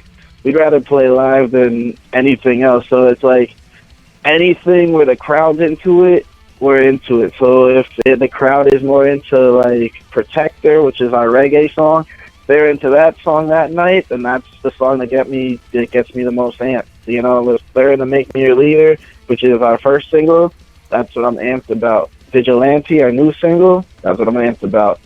You know, anything, I love watching the reaction of people. I love when the fucking pit opens up. I love that stuff, man. That's what I'm about. So that's my favorite song, is whatever song we're playing and the crowd just starts going fucking shit wild. That's what I want to see. Right on. Now, in your personal estimation, if Fear the Masses could go out on tour with any band, dead or alive, who you want to go out on tour with, man? Oh, man, I guess this is crazy because we're all going to have different... We would all have different Just answers. for I'll you, tell you then. that off the rip. For me, I don't know. Jesus. I guess... Oh, you're going out on tour with Jesus, man? That's going to be a crazy Just tour. make sure he's man. wearing shoes. They won't let him in anywhere. He disappeared for a bunch of years there. I don't know. Be more of a reunion tour. Let's see. I'm a huge Seven Dust fan, huge Deftones fan. Those guys would be awesome. We opened for Seven Dust before at the Webster. That was a fucking killer show. That was insane. Standing room. Like, you couldn't get through the door into the actual main hall of the Webster. Man, Non-Point, they're awesome. They kind of do something similar to what we do. Head PE is another band that's kind of similar to what we do that I love. I don't know, man. Like, anyone. Anyone will have a... I guess it's my best answer, you know? Now, with all these opportunities to play with a lot of these bands, what's the most memorable experience that you've had since you've been in this band? Probably that Seven Dust show. And the reason being was because, you know, at the Webster, how they do their underground and main stage. So, on the underground, we were about to go on the underground, and then they raised that door in the middle that opens up the main stage. So everybody just funnels out of the underground and goes to the main stage and goes into the room. So we're like sitting there setting up all our stuff, and the room is like, the 50 people we brought, or however many people we brought, were still in there, but everybody else left. Like, everybody else went to the other room. So we were like, you know what? Like, Chris just came over to me. He's like, you know what? Fuck it. Let's just start with Make Me Your Leader. I was like, all right, cool. And, like, it was so nuts. As soon as we started that song, you just watch people just flow right back into the room to the point where by the time we were done the song, the room was full again. You had people peering around the corner trying to see who was on stage over there. Like, it was crazy. It was such a cool feeling to have, like, your music be heard from another room and people come want to know who the fuck is there, you know, who's playing it. Oh, yeah. Awesome. That sounds pretty fucking goddamn sweet to me. I don't know. Yeah. One of my favorite questions I like to ask is, what's the most rock star thing that you've been able to do so far, man? That would rank up as being, rock star thing to do. I don't know if it's rock star thing to do, but I definitely was able to hang out with Dr. Farrell the first time was 2 years ago. Dr. Farrell from Mushroom Head. He plays bass for Mushroom Head. Fucking killer, dude. And me and Chris just happened. We stepped on our set. We were loading the stuff back. And some guy was like, hey, come here. And we come over and he's like, hey, what's up, guys? It's like, your set was really good. And we're like, thanks, man. Not knowing who the fuck he was because he wears a mask on stage. So what the fuck are we supposed to know who the fuck he is? He comes over and he's like, yeah, I'm Dr. Farrell from Mushroom Head. I'm like, wait, what? So he sits there and he chills with us for the next 2 hours, brings us on a tour bus. We have shots with fucking Mushroom Head and fucking are just chilling on their tour bus. And then they're like, all right, we got to go get makeup and stuff. So we got to go. And we're like, all right, cool. We went down, we went back in, watched fucking Mushroom Head. That's pretty fucking rock star, man. That's pretty goddamn rock That's star. pretty cool, man. Yeah. Sure. All right, here's my favorite question. If I give you, sir, a MP3 player, and you have it for a month, you can't give it, you can't delete anything, but you give it back to me in the Bagman, what guilty pleasures are we going to find on there that, maybe you don't want anybody to know that you're listening to, but you're going to tell us? Man, that I don't want you to know about? Yeah, I don't know that I have any music I don't want you to know about. Well, actually, I do. And it's only because of my own personal, bullshit. I listen to everything. So that's, it's hard for me. My iPod literally goes from Slipknot to Stevie Wonder and back. So I listen to music. I just like music. I mean, that's why we have so much a clash of genre in our band. It's just because we all just enjoy music. But I've started to recently get into more dubstep-y stuff, which I usually am any electronic music makes me fucking sick normally because it's just so, I don't know. My brother's a fucking computer engineer and my brother could run a program and make dubstep. And that's what bothers me. My brother doesn't do shit with music. He's never done shit with music. He doesn't like to play anything musically whatsoever. But because he's good with computers, he can now be a musician. It bothers me. But so now I've started to listen to a couple of fucking these dubstep dudes and I'm able to enjoy it somewhat. All right. Fair enough. Fair enough. Cool. All right. If you had to give up music today, in the next hour, what would you do with yourself if you had to give up music altogether? Probably jump out this window this next year. I don't know, man. This is what I've been dreaming of doing since I was, probably 3 years old since I started singing. This is something I've always had a passion for. Hell, I took fucking 6 years of music theory, and anybody who's ever taken 1 year of music theory knows how painful that fucking shit is. There's no reason to do 6 years unless you want to have anything to do with music. You do it because you love it, man, and that's what I want to do. Right now I work at the goddamn hospital as a fucking ER tech, and I hope nobody's fucking listening, but fucking hate that job. Right. Brings a paycheck though, man. Yeah. That's it. Yeah, that's it. It pays for our album. Hells yeah. What local bands are you really digging right now? I mean, I know there's ass kissing allowed. I know there's a shit ton, man, and there's so many that I could even list off. Yeah. What bands are really turning your head these days and you're going, damn, that's some good shit? I've gotten to listen to a couple of the new tracks from Sarah the Drama's album, and it is insane. Yeah. Hell yeah. Those dudes are fucking phenomenal. I've got that.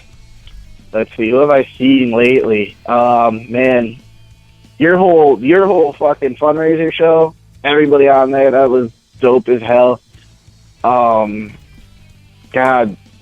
I forgot how good Enemy of Reason is. Oh, they are so fucking good. Yeah. I don't get to, because I work nights at the hospital, so I don't get to go to many shows. And man, shit, those dudes are fucking dope as hell. They are really good. Yeah, man. And then that Jersey band, I don't even remember their name, and I feel really bad right now. Darkness Descends. Hell yeah. Shit is fucking crushing. Plus, they look good too. Oh, they look dapper they as got fuck. Their suits on, fucking going nuts. Those dudes are dope. That shit is crushing for sure. All right, man. So, what are some things you really hate about being in a band? Oh, good question. Ooh, motherfucker. That's what we do. Yes, I don't know, man. I guess it's the hardest part about anything, about being in a band rather than, like, I guess being a solo artist or anything, is it's a team. So you gotta work together. And we do a great job of it. We're never, like, nobody's ever really, like, ever fighting. But, like, it's about organization. It's like this person has a wedding, this person has a birthday, this person has this person has that. You know, so it's like trying to get organized is probably the hardest thing about being in a band. Right on. 4 people with all separate lives trying to fucking make it work. For sure. All right, what to do the speed round? You got another question I before do, that? I Okay. do, because, Awesome. you know, we didn't ask it. I know we've kind of heard about the best show. I want to hear about the worst show. Yeah. What is the worst worst show show? you've ever played? Man, we played this one show for this online radio station, OFNR. I don't know if you ever heard of those fuckers. Dick. No. Let's see, man, what's that's funny. the worst show? Oh, I know the worst show. All right, so we were playing the show at the Space. First of all, I love the Space. Love Steve. We had our CD release at the Outer Space, at the Spaceland Ballroom, rather. We just put on the CT Metal, the Fear the Masses presents CT Metal Goes Acoustic at the Outer Space in February. So love the venues. It was, when was it? It was like November or October or whatever the fuck ever. It was like the day before fucking Hurricane Sandy, or like the night it was rolling in. So we were there, about to play this show. 2 bands show up, just like us and 2 other bands show up, because there's a fucking hurricane coming. And, like, so we're playing the show, and that's not even, like, the bad part. So fuck it, hurricane's coming, whatever. Fucking, we get to the second to last song. All of a sudden, Mike stops playing his drums, and Mike's just like, dude, I smell ozone. I'm like, what? And then I start smelling it, too. I'm like, we both turn and look, and Chris's fucking bass head is on fire. The inside of Chris's head literally has flames coming out of it. That's bad as fuck. So Yeah, I wasn't at that we were show, just but like, man, I saw something they're like that coming. We finally got the flames out. They're like, do you want to use the house kit? We're like, no, we're done. We're going home. This is like the most ridiculous show we could possibly be part of. Like, shit's on fire. We're done here. Yeah, I mean, the vibe is kind of, you know, gone after you fucking put your amp on fire. Yeah. I've actually been part of a show where an amp got smoked, and you kind of know it's coming because you do smell it. So, yeah. Exactly. Yeah. All right, go ahead, Bagman, with your speed All right, we got round. our speed round. We asked 20 questions. It's 20 questions, 20 questions. If you know 20 questions, then you know. You basically have 30 seconds to answer, but you can take more time. We just want the first thing that comes off the top of your head when I ask them. Okay? All right. Have some fun, man. It's a good time. All right. First one, hip-hop or metal, man? Which do you prefer more? Fucking shit. Really? I'm supposed to 30 seconds? I guess hip-hop-ish metal?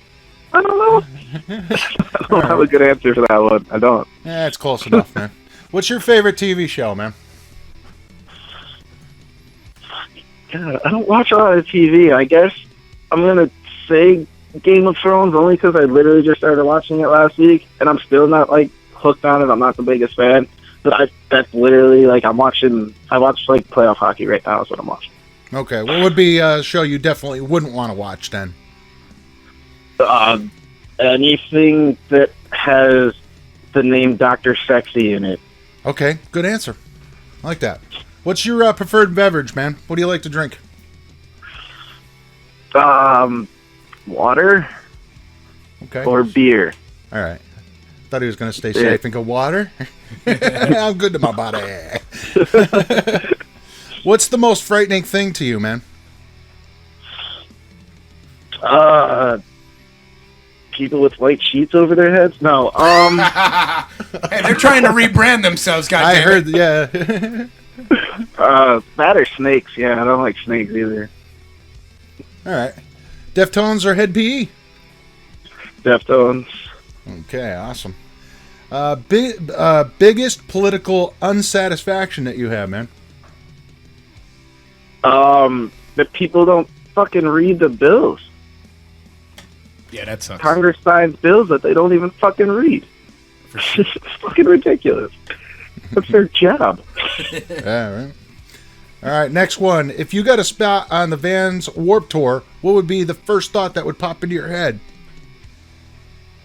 I don't own any Vans. I don't own any skate shoes anymore. Now, Vans Warped Tour. If you were going to be on that tour and tour around the Right, country. they're sponsored by Vans, Okay, right? I got Those you. fucking saying he doesn't have shoes. any. All right, that's a good answer. I don't own any of those shoes. All right. What's the best food in the world to you? Chicken? Fuck, dude, that's so fucking racist. But yeah, chicken. I didn't say it. You did, man. I would go with pussy personally, but I don't know if that's a food. Is that a food? You can eat it, but don't mean it's food. You can eat it, yeah. So I don't know which food group it falls under. All right. So you already said you don't watch much TV, but do you prefer TV or a good book? I guess I'd say TV, just because most of the books I read are for school, so they're all textbooks, Okay. and they fucking suck. All right. So if I said, what's the best book you've ever read? Ooh, that's a great fucking question. I actually have Nelson Mandela's autobiography. I fucking love that book. Very, It's very like cool. Unlock Their Freedom. All right. Well, what would be a great song title for Fear to Masters that you could never use? Oh shit. I don't know, because I feel like I'd use it. how about Donkey Punch? Donkey Punch, yeah, I guess. But even that, I could spin that as the punching a fucking Democrat in the face. Ah, there you go. Ah, See? there's a Got good it. title right there. I like Damn. that. I like that. You know what I'm saying? This guy's sharp. All right. Public Enemy or Body Count? Fuck. I gotta go Public Enemy. Who's the Joker in the band? I think it's you, right? No, probably Chris. Yeah, because Doug's jokes suck. Mike's funny, though, too. I think Mike or Chris. Those two are funny kids. Okay. What was the first concert you ever went to? Oh, my God. Fuck. I don't know if it was the first, but it definitely wasn't the first. I went to a couple of local stuff before that, but the first major one I went to was back when Snoop and Rage were up at the fucking Meadows and almost burned the fucker to the ground. Wow, what a great bill that is too. Holy shit! Yeah, it was fun. All right, I was like fucking 13. What is the most annoying song in the world to you? Oh God, probably that Fireflies song. Remember that song a couple of years ago? Yeah. Yeah, fuck that song. Okay. All right, let's say you were to meet a famous musician. Who would be one that you'd probably be freaked out the most about meeting? Freaked out how? Like freaked out, Anxieties, like, you know, like, kind of kill nervous. me, or No, nervous and stuff about. Yeah, like, you know, nervous like about marking out, yeah. Chuck D. Ooh, nice. I'd probably be a little freaked out if I met him too. Yeah, no doubt. Yeah, seems like a pretty scary fucking dude. Yeah. Does the band feel that you guys are living a dream so far? I mean, you achieving what you're hoping to so far? Definitely. We get to do what we fucking love to do, and we get to perform in front of hundreds of people. You know, it's fucking fun. Okay, I love to ask this one. Who's your band's most loyal fan? Ooh. I don't know. We got a few of our friends who are really loyal. Mike's cousin fucking listens to our band constantly. His name's Eric. One of my boys, Adam, is another one. Been really loyal fan. And my boy Dan is another one. Just tons of people, man.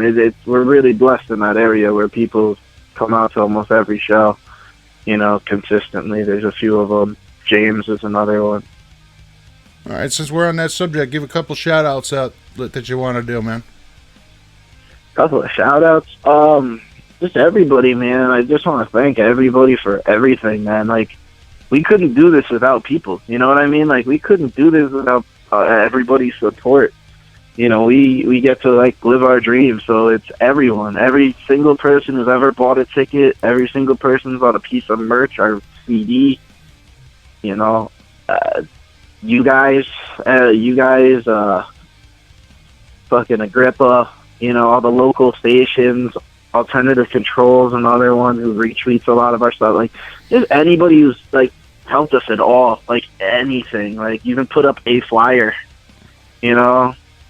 I'm just, we're so grateful for all of our support, our families and friends who are there, it's just, it's a blessing. It really is. Well, thank you very much, man. I appreciate the compliment on our end. But, we wouldn't be able to do any of this if it wasn't for you being there and all these other bands that we're playing all the time. Works both ways. All right, man, it's mutual. Exactly. All right, got one final question in the speed round, and that is, what is the biggest problem with the world you see right now that you're having with it? Fuck, that is... Like, I could write a thesis paper on that. So I guess the biggest problem that I think is that power is in the hands of too few people. We're supposed to be this, like, we're a union technically, not a fucking democracy, but our government tries to lie to us and tell us that we are. But anyway, I digress. The point is, it's like, bunch of rich people fucking make all the decisions in this country and pretty much every country around the world. There's not literally the whole 99% thing is actually 99.2%. It's literally 0.8% of people actually have more than 50% of the power in this world. And that's upsetting. Very. And, that shouldn't be. The fact that, all of us here, we all have to have day jobs just to do the thing that we would like to do as a career. We all have to do other jobs just to pay for doing what we love to do is crazy. Yeah. Absolutely. If you could, some of us have two jobs. Fuck it. Right? If you could change it, like, let's say you were president and you could change things, what are, like, the top 3 things you would change? The NDAA bill, that fucking bill's the fucking dumbest shit, which is just an extension of the Patriot Act and then some. That bill needs to go. I think that we need to do some sort of divulgence of campaign finance. I think that you should be able to find out who donated to people's campaigns. This way we know that when fucking, let's say, like, just because he's here, Obama, fucking, we know that he gives all these, him and the rest of Congress start giving all these tax breaks to oil companies that, that we can look at their finance and be like, oh, hey, I wonder why he got $250 million from oil companies. Like, we can then be able to see it. And I think there needs to be some sort of reasonable healthcare reform. Working in the healthcare industry, a lot of people are mad, about this whole, like, quote unquote universal healthcare, which it isn't universal healthcare. A lot of people are really mad at that bill, but what they don't understand is you have no idea the amount of patients that are on state that already, which means it comes out of your pocket regardless, that you already are paying for, because they don't pay their bill any more than anybody else does. So you're already paying for, I would say, a good 44%. I think was the last statistic I read, was 44% of people that go into the emergency room. You are already paying for that. So to say that you don't want to pay for people because you don't want to pay for other people's health care is kind of funny. You already are. Yeah. All right. Well, I've got a sillier question since we've been really serious. We got serious there. If because a while back we talked about this chick who knitted things out of her vag hole, and She did this all throughout the, course of her months. I mean, Yeah, she didn't stop for that time of the month. she didn't stop. Now, would you wear a sweater knitted out of some chick's vag hole? I no, like I didn't like. Why? I don't want. I thought like I don't know. I saw where it was going at the beginning. I'm just confused that there wasn't more to it. Like you didn't offer me a money amount or anything. Like it was just like, would you do it? No, I wouldn't do it. Well, for free. apparently That's she fucking does it. nuts. Apparently she does it as an art piece. She Yeah. sits in front of an audience. I mean, and- if she made you a custom sweater out of her vag hole, you're going to be rude and not wear the custom vag hole sweater? No, I would fucking frame it and mount it in a storage locker in the middle of the desert. Then blow it up. even if it was some dude's mom's nasty snatch that was that makes it worse. knitted out, would Doesn't you? make it better, man. I mean, it might have some chili miners mixed in with it. Yeah, that's and- true. Yeah. You know, that could be. All right, dude. That's all I've got for you. Why don't you take a couple minutes to tell everybody out there where they can find, Fear the Masses on the net and stuff, man. For sure. Yeah, we got obviously we got fearthemasses.com. We just put that up a couple of months ago, so that's up and running. That has all our shows on it as of right now. Also has links to our music, and you can find us on iTunes, Amazon, all that good stuff. We're all over the place. I think we're on Xbox even. Nice. That's cool. We obviously find us on Facebook, facebook.com/Fear the Masses Band. Our Twitter handle is @Fear the Mass Band. Couldn't fit the ES. That's about it, man. And our email is fearthemassesband@gmail.com. If you need us to play a show, just email me. I'll answer you. Yeah. Hit us up on Facebook. I'll answer you. Fuck All yeah. right, is there anything coming up for the band that you can't quite let out of the bag yet, but you might want to just give a clue to our listeners here at the Nation? Sure. I was thinking about it. I wasn't going to say it, but fuck it. We are going to be starting an Indiegogo funding campaign for our music video for Make Me Your Leader in the next month. That funding will go up. Indiegogo is like Kickstarter, same style of website. It's honestly cheaper. So that'll go up in the next within the month. We'll have that up. So, and one of the rewards for donating is the availability to be in the video itself. And a vag sweater. And You a were vag thinking the same thing I was, Absolutely. you motherfucker. Yeah. Well, here's the problem. If we get 50 people who end up in the video, does she have 50 sweaters at hand of all different sizes? I don't know. We'd have to write to her. She's in Australia, so. Yeah, I'd have to write to her and see if Oh, she... man. I wonder if she would send us a vag sweater. Hey, Blowpace is going to talk to us, so you never know, That is man. true. You just got to Right, contact yeah. her. You guys got some global reach. You fucking get it together. Let's Yeah, go. man. All right, 50 sweaters. Before we let you go, we got to get a breaker from you, man. You tell us your name, you tell them Fear the Masses, and then you tell them that they're listening to OFNR. And it's OFNR, right. not OFNR Radio. Just Or putting how that about out there. OFNR Forever, man? There you go, I like that. That works. Yeah, OFNR forever. Yeah. Whenever It's you're ready, saying brother. ATM machine, Yeah. right? Yeah. If I said OFNR radio. Yeah, it's something. And It's OFNR ATM Forever machine now. or fucking machine. Yeah. You So, got whenever, it. so whenever you're ready, you could just do that. That'd be cool. All right. This is Josh, and you listen to OFNR. Wait, Josh from Fear the Masses, right? Should I say that? You Yeah, can you do it probably again. should say that. Yeah. I guess so. Yeah, I'm not as important as the band. That's all and good, man. things, If people really want to believe that. This is Josh from Fear the Masses, and you listen to OFNR.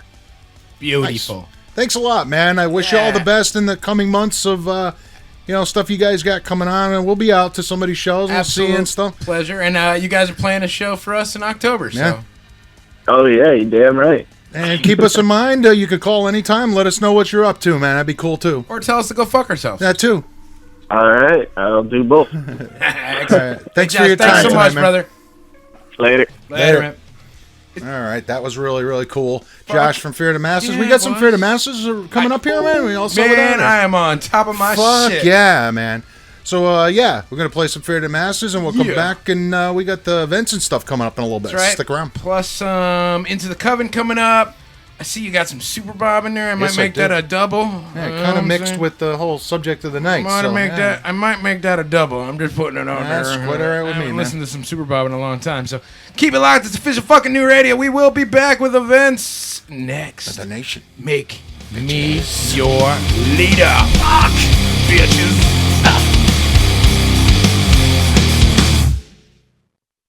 As I look out on our people, the pain that we feel, it has no equal. 100% minus one, but they're the people. We are the strong, they're fast, we are your leaders. The brother Sean puts all soul, culture, told Adidas. They can't defeat us, no, then who will lead us? I feel the manifestational power, strong enough to fit the bill. If looks to kill, this real will make you ill. Have you down with the sickness they disturb? Just being real now.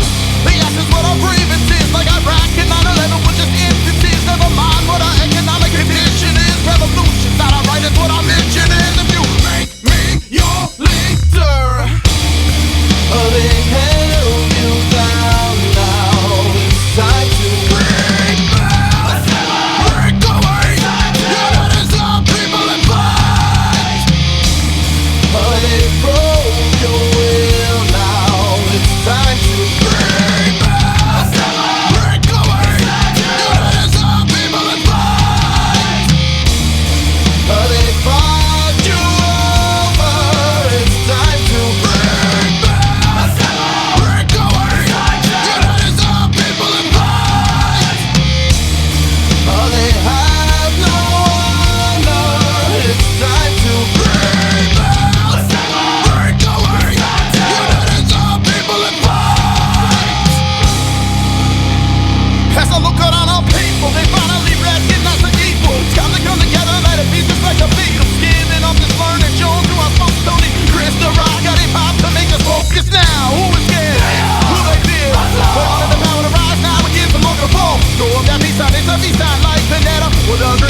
FN Radio. We are the shit, and they are just poop stains.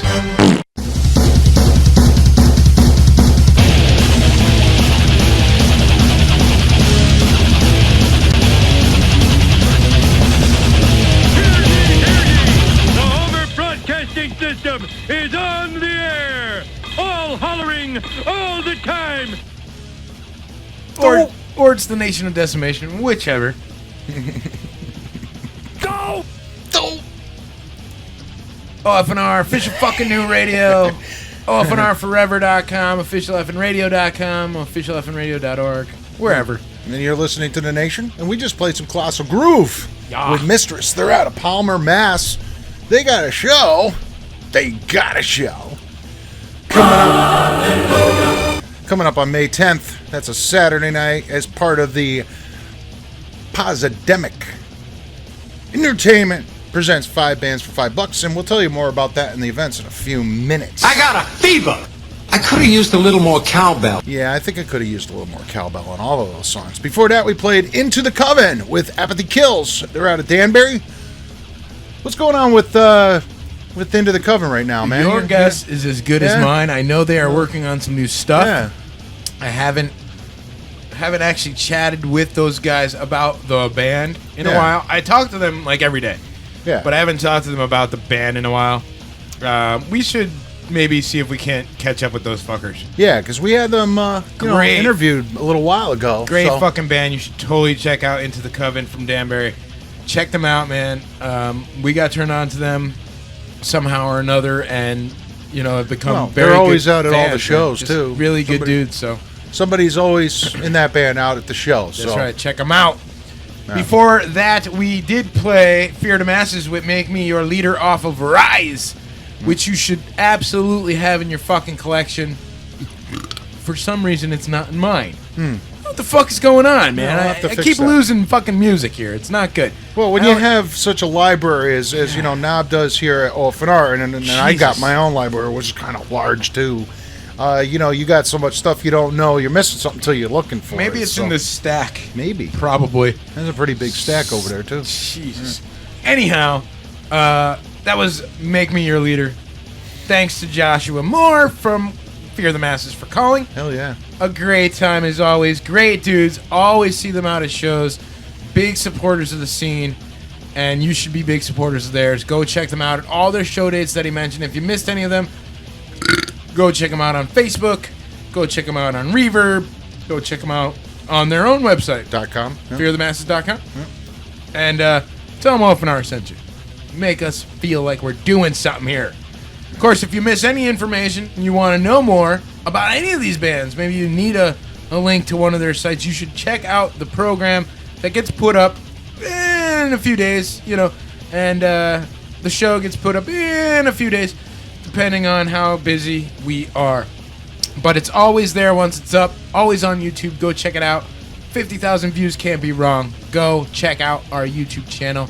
Check us out on Twitter. Check us out on Facebook. Check us out on OFNRforever.com, which you've done because you're tuned in. Thanks.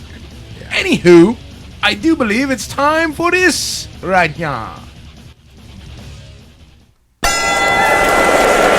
Ladies and gentlemen, boys and girls, it is time for local live music.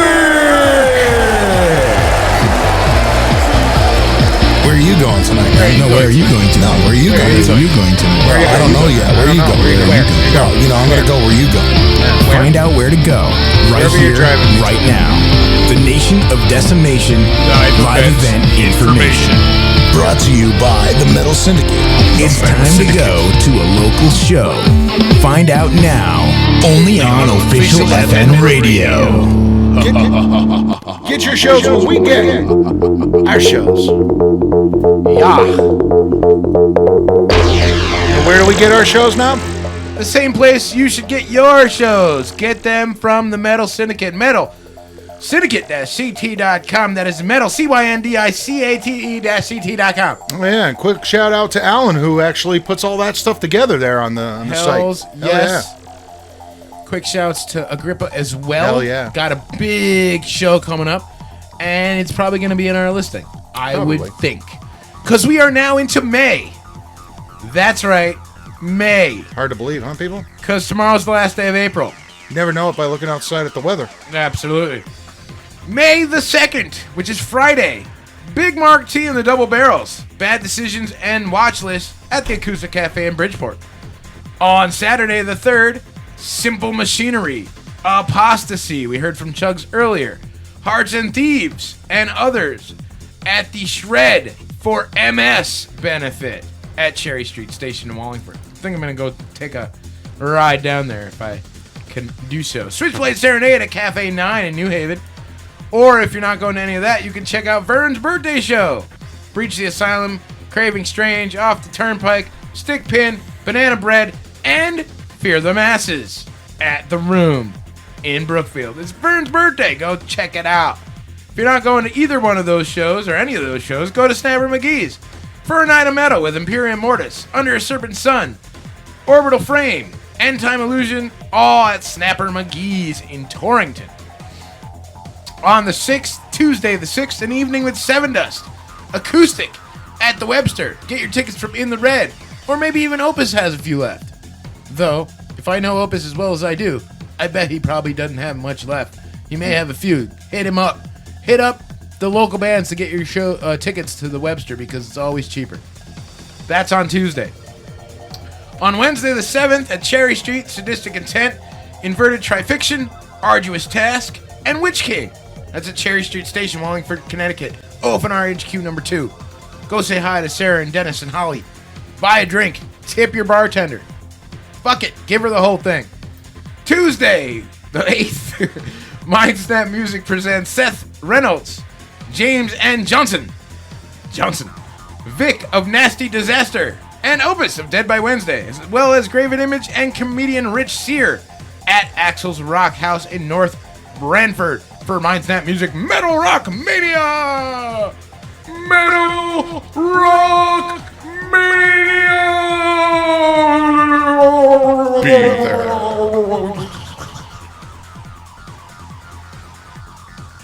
Saturday, the 10th, Metal Syndicate presents Diversity Fest 2014. Enchanter, Graven Image, Night Bitch, Priapism, In the Red, Shallow Ground, and Agrippa 93 at City Limits in Waterbury, OFNR broadcasting live. We'll be there, so come say hello. Absolutely. I'm going to be like at one of the tables, just hanging out with my gear, with a camera, and my audio equipment all hooked in, nicey nice. I'll be talking live on the air with anybody who will come and talk with me. Also, I'll be talking with all the different bands in between sets. So come say hello to OFNR and all the awesome bands at that show. Oh yeah, I'll be there too. Look for the tall guy with the long beard. It's going to be a fucking insane show. So you'll probably hear the Bagman on the OFNR too. Yeah, maybe. Psychic Entertainment presents 5 bands for $5 with Colossal Groove, Dream of Scipio, Everyday Downfall, and and at Cherry Street Station. It's all going down at Cherry Street Station. Well, Cherry Street will be there. Yeah, because it's Cherry Street. I would think. But that's how it's read here, so sorry. I got you. Anywho, moving on. If you're not going to that or the Diversity of Metal Fest, you can go check out the Dillinger Escape Plan with Terra Melos, Vatnik Viscar, Limitless with Eyes Like Mine, and Continuum, as well as To Die a Legend. Decisions That's all going that on day, at man. the Webster Theater in Hartford. Get your tickets from a local band. I know Continuum still has tickets, so go get them. Sunday, the 11th, May 11th. Laxer 99.3 presents Seether with Blackstone Cherry, Skindred, which is no longer on that bill, Red December, Arc City Angels, Whiskey and the Martyr, which is coming up in our music, Sakira, Forever Grim, and of course, Fear the Masses, because you heard that from Josh earlier. On the 12th, which is Monday, CJ Ramone, The Lost Riots, and Dan Broads at Cafe 999. On the 16th, you got Chaos Rain, Chaotic, and Curse of Her Flesh at Cherry Street Station. Good to see the Curse out and about. Good to see Chaos Rain playing now, too. Haven't seen those guys in a while. And Chaotic, brutal as fuck. Hell yeah. That's a good night of metal right there. On the 17th, which is Saturday, Monolithic Music presents The Shape. Awesome guys, by the way. Yep. Circadian Rhythm, Kerosene, Mile Marker Zero. Holy shit, I haven't heard that band name in a long time. And Vespera, all going on at Cherry Street Station. Wow, that's going to be a really good night of music right there, man. I might have to check that out. If you're not going to that, you want to go check out Joe Stump with special guest Tear Gas Union, Skya, Under a Serpent's Sun, Joey Concepcion, Switchblade Serenade, and Lights Bane. Talked to Lee earlier today. What a mess with his vehicle, man. God damn, dude. I won't even go into the details because I just don't have the time. On the 18th, which is Sunday, Brass City Boss Sound presents Sniper 66, Bloodshot Hooligans, Yellow Stitches, Drug Shot, Abductors, and Productive Member at Cherry Street What Station. exactly is a productive member, man? On the 21st, which is Wednesday, The Murder Junkies, Boneyard, Liquor Baron, and Death Church at Cherry Street Station. On the 22nd, Thursday, Mind Snap Music presents Our Own Destruction, Continuum, Dream of Sibia, and Lightsway at Axel's. If you're not going to that, you want to check out Riot on Summer, Alternative Metal Night with Locatus, Mannyhose, and The Fez in Stamford. If you're not going to any of those, you want to go check out Capsize, Young Grave, Edenborn, Portraits, and The Maddening Process at the Heirloom Arts Theater in Danbury. Save the Loom. Go do that. Those are all the shows that I'm going to get to tonight. There are plenty of others listed. You are going to want to go check those all out at the metalsyndicate-ct.com. Metal, CYNDICATE-CT.com. If that's too fast for you, slow the recording down. Joe. That's all the events for this week. We will get to more, of course, as the weeks progress. Go check out your local bands, support local music, buy merch, buy t-shirts, buy tickets, buy a beer or two for a band. They appreciate that. A lot of these bands love drinking beer, especially if you're hanging out with Continuum. They will drink beer. Just make sure it's Newcastle, because otherwise, no. Brian gets stabby. You don't want to get him stabby. All right, so there you go. It is 9. No, it is not. It is 10. 10:16. 10:16 p.m. 4/29/2014. We got the news coming up in just a little bit. Gonna play some tunes here in a second. The fucking weather. It's 50 fucking degrees. It's fucking all right. Here's to making your blankets feel useful.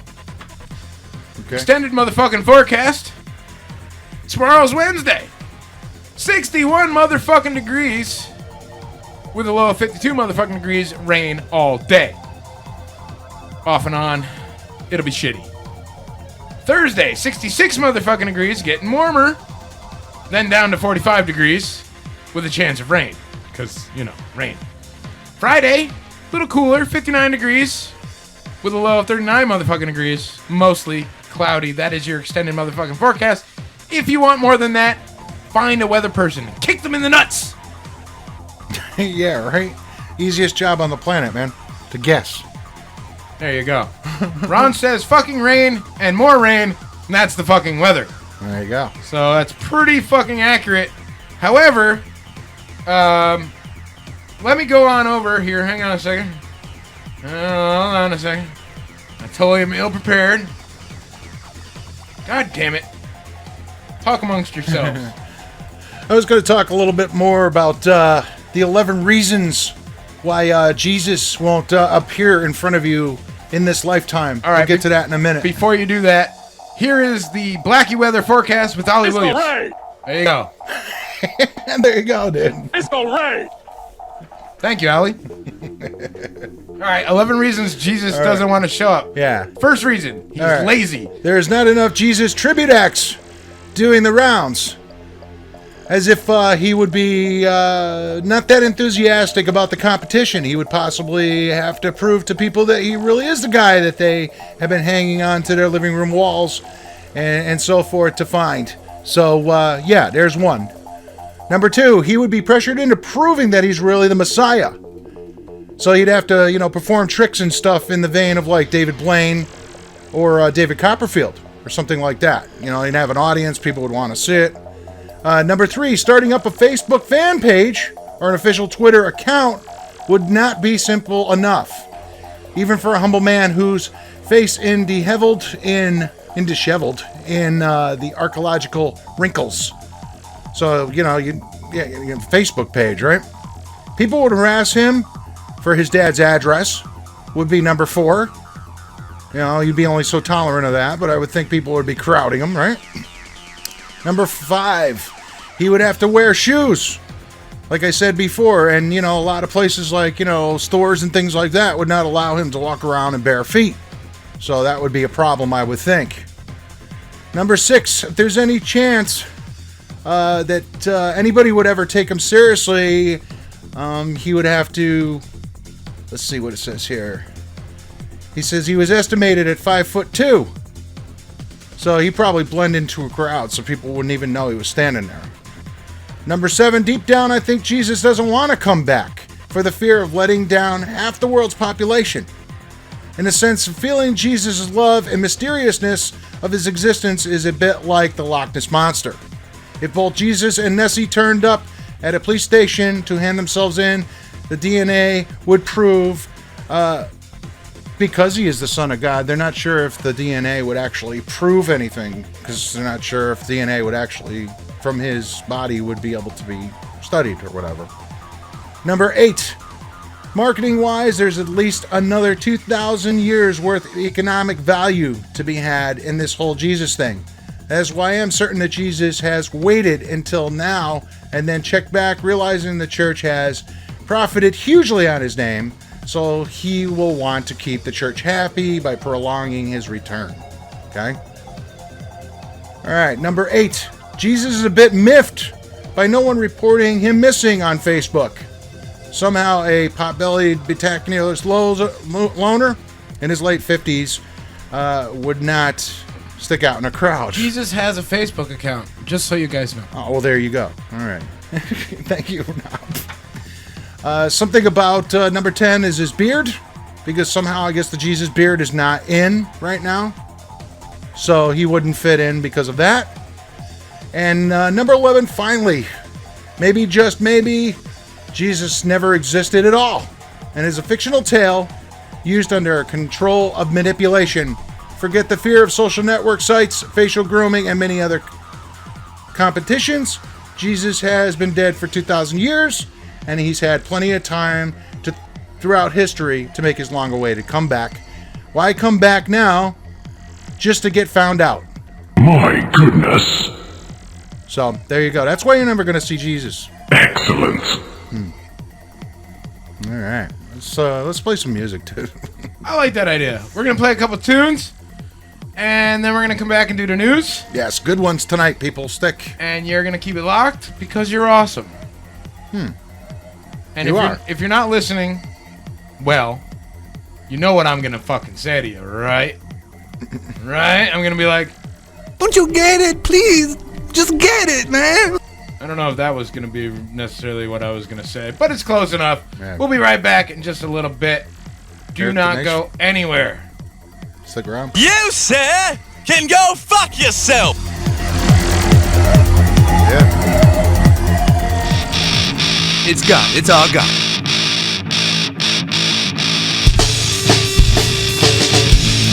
The Nation of Decimation.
Serendipity.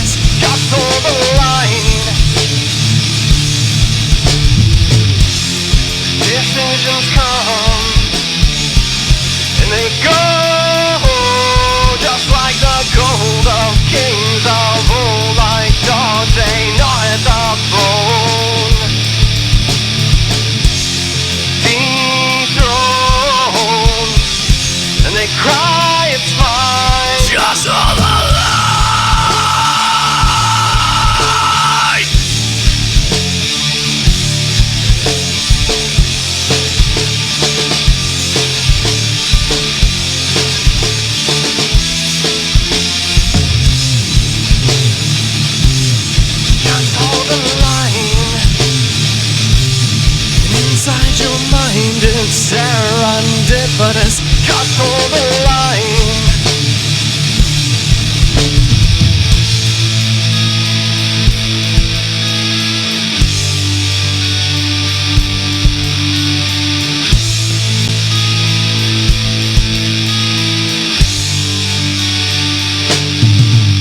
So please tell me that the choice is not in vain. They'll all die just the same. By now my wings from my beliefs, they carry me away. Just hold the line. Inside your mind it's serendipitous. Just hold the line.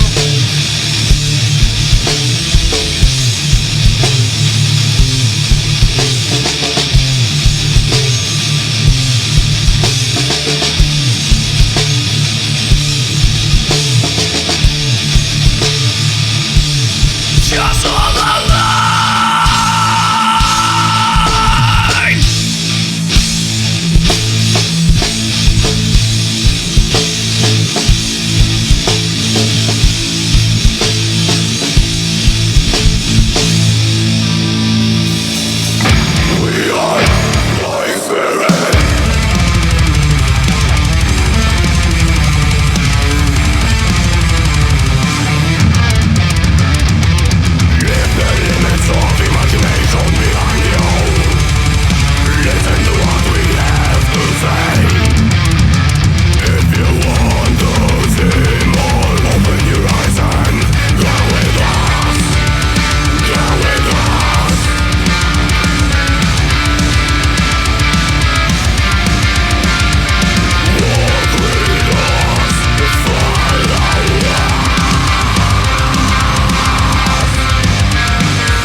sad to look around and see that rocker's almost dead.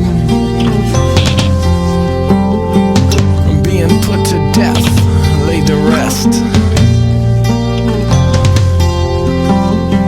I'll fight with every bone I got. I don't give a fuck about an industry that's giving up. You'll see me in the streets wearing another sign that says I'm coming up, I'm coming up. You'll see me out in the streets with a sign that says I'm ready. You call that shit rock and roll? This industry fucking blows. I'm out in the streets with a sign because I'm ready to get back to rock and roll. This industry's gotta know I'm in the streets. When you find me, I'll be wearing a sign that says I'm ready to go, ready to roll, ready to bring it home. I'm in the streets. When you find me, I'll be wearing a sign that says I'm ready to go, ready to roll, ready to bring it home. I'm in the streets. Out in the streets.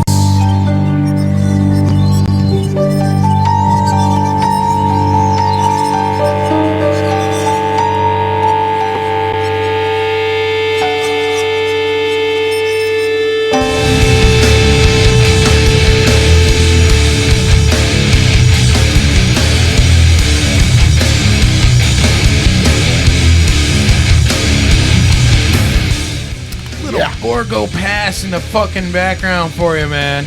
Go check them out on Facebook, Reverb, Twitter, all those other places. Go see them live.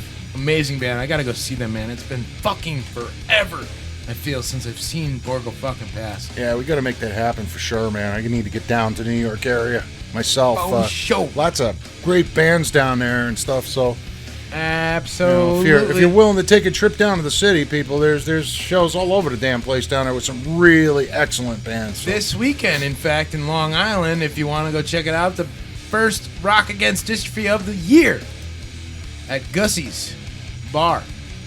Go check that shit out. For more information, check out Rock Against Dystrophy on Facebook or go check out TurboRules.com. Of course, we had Turbo on last week. Great fucking he just dude, put a post man. here. He reached 1,000 likes. He's the man. Yeah, so just keep it coming, people. Fucking you know, love that dude. We just played some Super Bob. We played two for Tuesday. We played Rock and Roll because I hadn't heard it in a fucking minute. That, of course, off the album Rock and Roll, one of their earlier records, man. Super Bob, very good. Before that, we played Hollywood by Super Bob, man. Go check out Super Bob. They used to just be called Bob. Yeah. But then they got in trouble because I guess they couldn't be called Bob. So then they became Surprised we don't have Super that trouble. Bob. You got two Bobs here. And, yeah, man, they are just an amazing band. Go check them out. If you get a chance to see them live, they don't come up this way often. Not New York, not New Jersey, not Connecticut. But when they do, you should totally make a point to go see the best damn band on the bill, Super Bob. Yeah. We certainly got to try to get those guys to come back up here. Yeah. Before that, we played Dying Spirit. Dying Spirit with Invitation. Those guys are out of Pila, Poland. Poland, that's right. Oh yeah, in Poland, people. Why? Because we play global bands here. All independent, all unsigned bands. But definitely, go check out some Dying Spirit out of Poland. Very good stuff. Before that, we played Whiskey and the Martyr with Enter the Martyr. They're out of Willimantic, Connecticut. If you were listening to the events, you had heard that they are part of a bill coming up.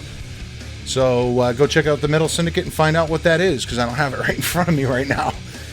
So, yeah, we're all caught up, and we're going to get ready to do some news for you, people. So sit back and enjoy. Indeedly-doodly-doo. Here we go.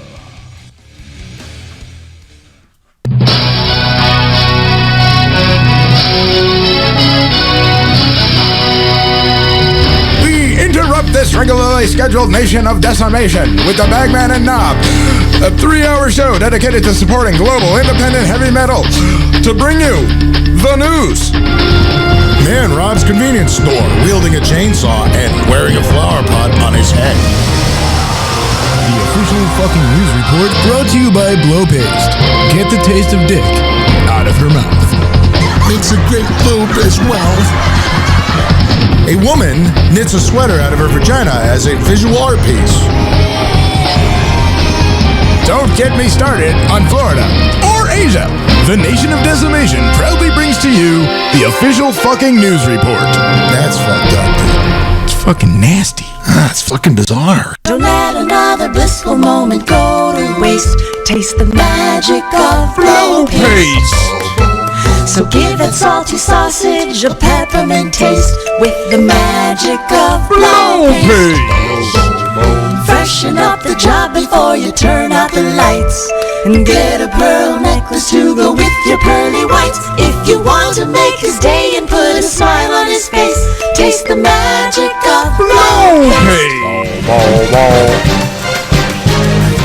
And it's interesting because, I'm going to be talking to somebody from Blow Paste in a couple weeks, so make sure you tune into the Nation of Decimation. And that's for real deal, man. I reached out to Blow Paste, the company, and said, for the last few months here at the Nation of Decimation, Bagman and I have been discussing and talking about and promoting Blow Paste.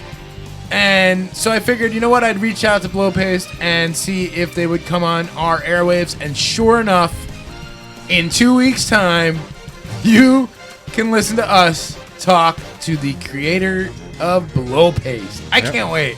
Dude, I can't wait. I'm fucking very excited about this. It's going to be a good time. Check them out on Facebook. Blow Paste. It's a real company. Yeah. Swear to God. Like the page. Yeah, fuck yeah. And tell them OFNR sent you. You should totally do that. You should. All right, it's time for the official fucking news report brought to you each and every week by Blow Paste, as well as what the fuck am I making for dinner? Something like that. Plus the fucking weather and all those other fucking places. Gonna go right on through these. If you owe $6.30 in unpaid interest on your house, kiss that motherfucking house goodbye. Seriously. In Beaver, PA, a widow was given ample notice before her $280,000 house was sold at an auction 3 years ago over $6.30. The decision last week turned down Eileen Batista's request to reverse the September 2011 sale of her house. She says, I paid everything and didn't know about the $6.30 for the house to be sold. Just because the $6.30 is crazy. Battisti says that her husband handled the paperwork for the property's taxes before he passed away in 2004. It's bad. She had hard times. I guess her husband kind of took care of a lot of that stuff. Joe Asker, Beaver County chief solicitor, said it seemed that she was having a hard time coping with the loss of her husband, and this just makes it set in a little more. $6.30, man. I would have paid that for her.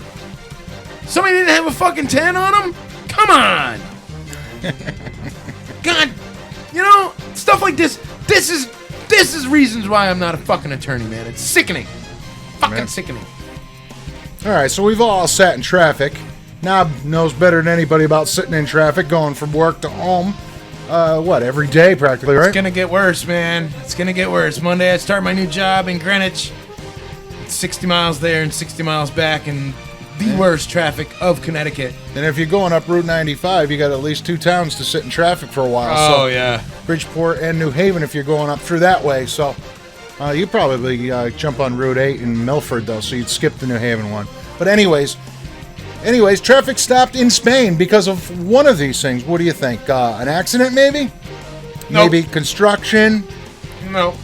How about a biker lost his teeth and was looking for them on the side of the road?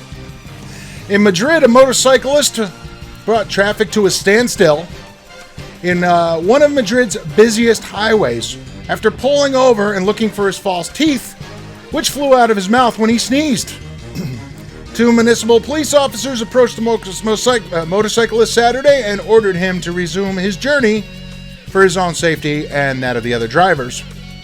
It wasn't known if the man actually did find his dentures, but city police weren't immediately available to confirm any more details on it. So maybe the guy's still standing out there looking for his teeth. Speaking of which, I posted earlier on my personal page, and now I've shared it to the group page. This dude, it says he's doing $150 on his bike. Total bullshit. He's not doing $150, but he's cruising. Yeah. And he slams into the back of his SUV. Jesus. And he's got one of those GoPro cameras on his fucking helmet. So you can see this dude I mean, dude, brutal. Fucking brutal, man. I bet you he's the dude looking for his teeth. Now, I haven't seen this. Does it actually show him flying off to... Oh, yeah, dude. Yeah, you Wow, totally dude. should check that out, man. It's not Should a very put that long, on a group page. Not a very long video. I did. Okay. Not a very long video, but dude, holy shit. All right, we're off to find the hero of the day. No, not that kind of hero. We're talking about a sandwich. Well, actually, a whole lot of sandwiches. 90 of them to be exact. In Ottawa, Canada, when Nick ordered 9 gyros, or heroes, on Tuesday from Greco on Bank, he was unaware that he had set in motion a series of small misunderstandings that would become a potential disaster. Mortgage broker was having a few friends over to watch Game of Thrones and try his latest edible obsession, Greco's lamb and beef hero. So he phoned in advance, order around 2 p.m. That's when a language barrier snowballed into a comedy of errors worthy of Abbott and Costello routine. Every time Bachuski, which is Nick's last name, asked for 9 heroes, the man on the other end, Omid Rahmani, heard 90. I asked him again if he wanted 90 and he said yes, the soft-spoken Kurt explained. Perhaps my English is not so good, so I asked him again and he wanted 90 heroes, and he said yes. Rahmani called in his wife, Truska, and teenage daughter to help him fill the order. By 7:15, every inch of the restaurant's counter space was covered with tray after tray after tray of lamb and beef heroes waiting for pickup. It was an awkward moment, however, when the affable customer explained he wouldn't be needing 81 of those heroes. The exhausted hero maker was now facing a $400 shortfall of the $507 transaction. As soon as he saw that this is not good. This could be really ugly. Seeing Romani's panic reaction, Pachuski reassured him they'd help sell the 81 remaining heroes by the end of the day. So he did what any smart, savvy person would do these days, and he turned to social media with a post on Reddit saying, "Hero, fire sale at Greco's. Please help the small restaurant out tonight." Reaction was immediate. Customers poured into Ramini's restaurant, buying all 81 heroes in less than 3 hours. Those must be some really good heroes. Must be. That's the power of social media, Bachuski said. 15 years ago, this family would have been out of pocket. That's a lot of money for a new business. Instead, by thinking outside the box, we turned a disaster into a positive. Ottawa, you're awesome. Not to mention the schlub they had to make all those heroes, man. Oh, shit. Yeah. It's like, what do you mean you're not buying them now? All right, here's one that you could probably take heed of there, Knob. Don't bust nuts and sluts. Here's a parenting pro tip for you. Secure your baby monitor so jerks can't hack into it and scream at your sleeping kids. All right? Yeah, I read this story. Who wouldn't freak out on hearing a strange man's voice coming from their baby's room? Well, I guess Heather Schreck, and yes, Schreck is her name. Heather Schreck was jolted awake when she heard a man screaming at her 10-month-old daughter from her baby monitor. She immediately picked up the phone, which is connected to a camera monitor in her baby's room. Guess she didn't see any yelling man or anything. And the husband ran into the room to discover why the sounds were actually coming from the baby monitor. Someone was hacking into the monitor. The unknown hacker unleashed a tirade of obscenities when Adam appeared on camera. The Shreks unplugged the webcam after realizing what happened and wondered how many times someone had hacked into the monitor to look at and talk to their baby in the past. I guess this happened in Cincinnati, and the couples used Foscam webcam in the room, and it was this device that was seemingly vulnerable to online hackers, so don't get the Foscam, people. And they were not alone. In Houston, Texas, the same thing happened in August 2013 to the Gilbert family. A man hacked into their video monitor of the family to shout obscenities at their 2-year-old daughter, Allison, calling her by name, which suggests that he had spied long enough to know who the kid's name was and everything. The man called the girl a little slut. Allison is deaf and is Colicky, yep. cochlear cochlear. Okay. cochlear implant, which was turned off.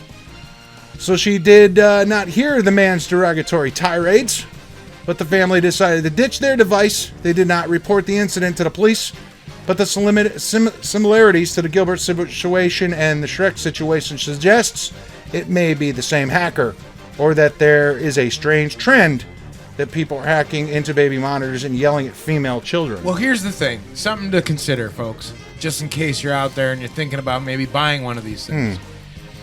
Any device that has an IP address is hackable. Yeah. That includes, clearly, these baby monitors. They are network-based. Yep. If they are network-based, they are hackable. Quick side note. If you are using IE, Internet Explorer, first of all, shame on you. It's 2014. What the fuck is wrong with you? There are only two reasons. Two valid reasons to use IE.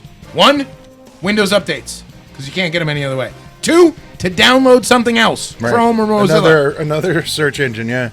Those are the only two valid reasons for IE.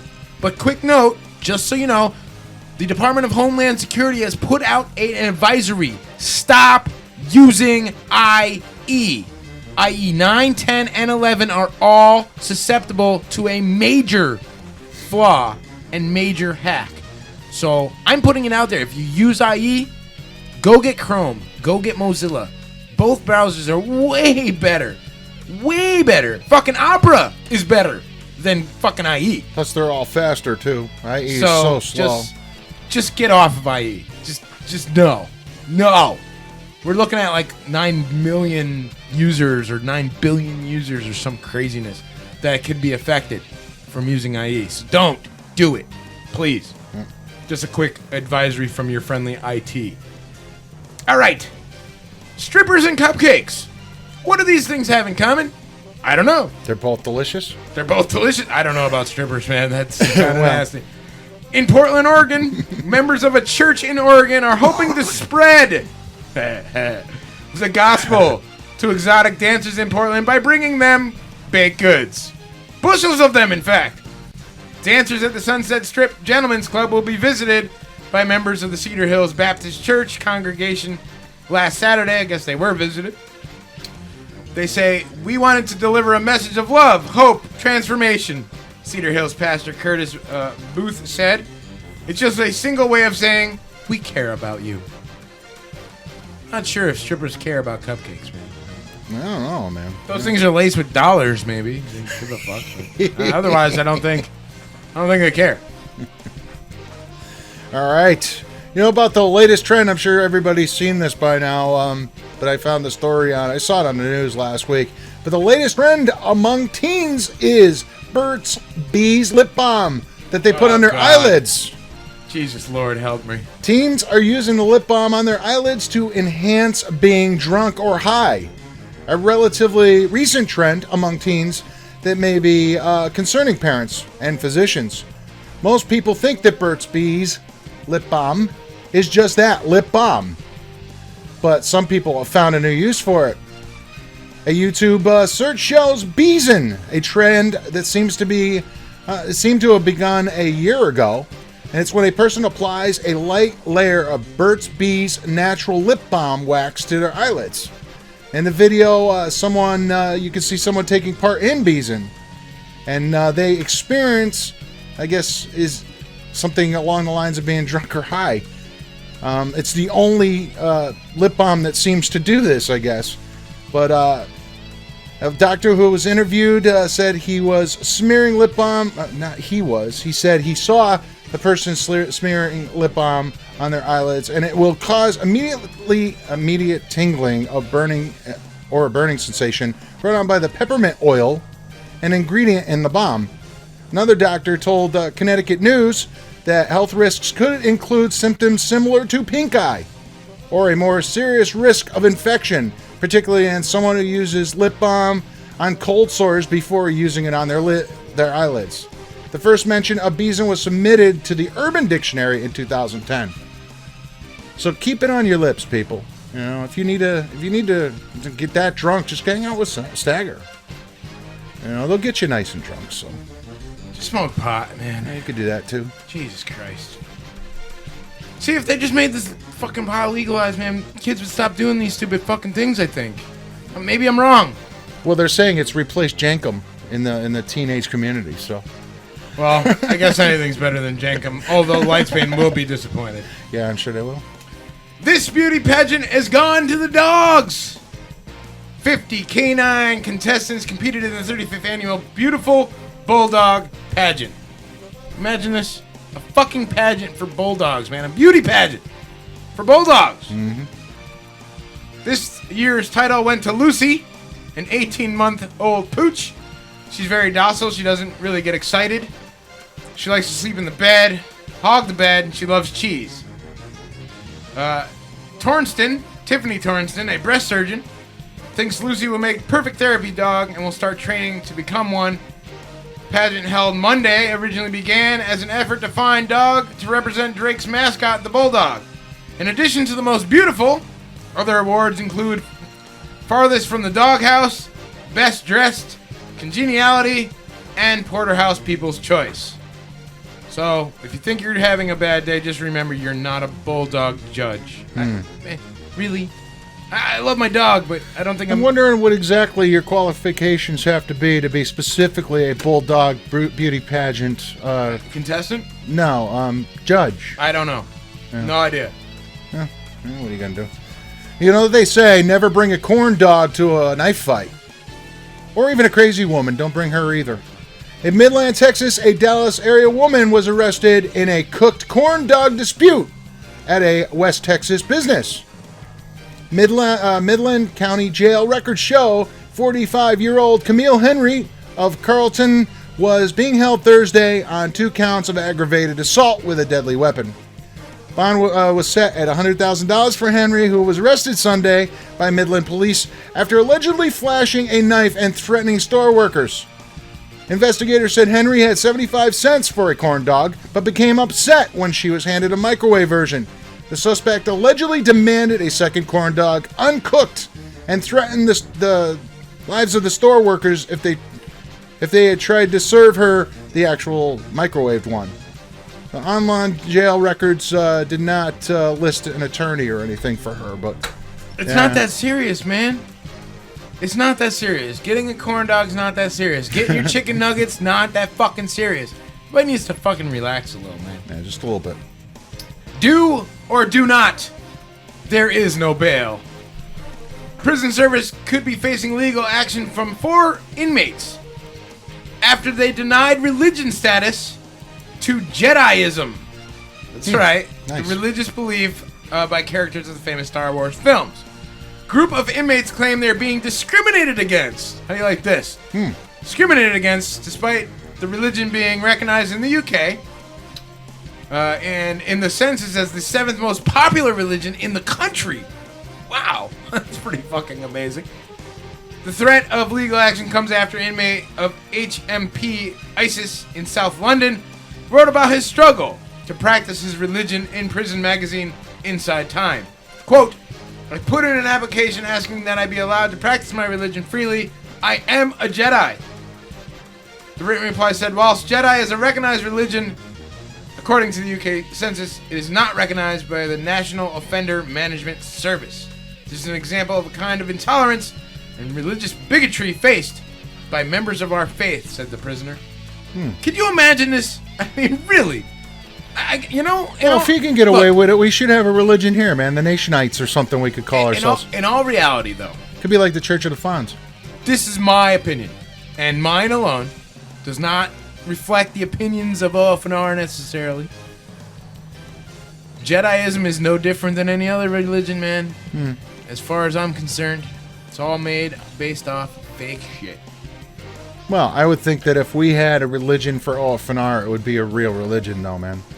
You know, go to the Church of OFNR. I'm an OFNRite.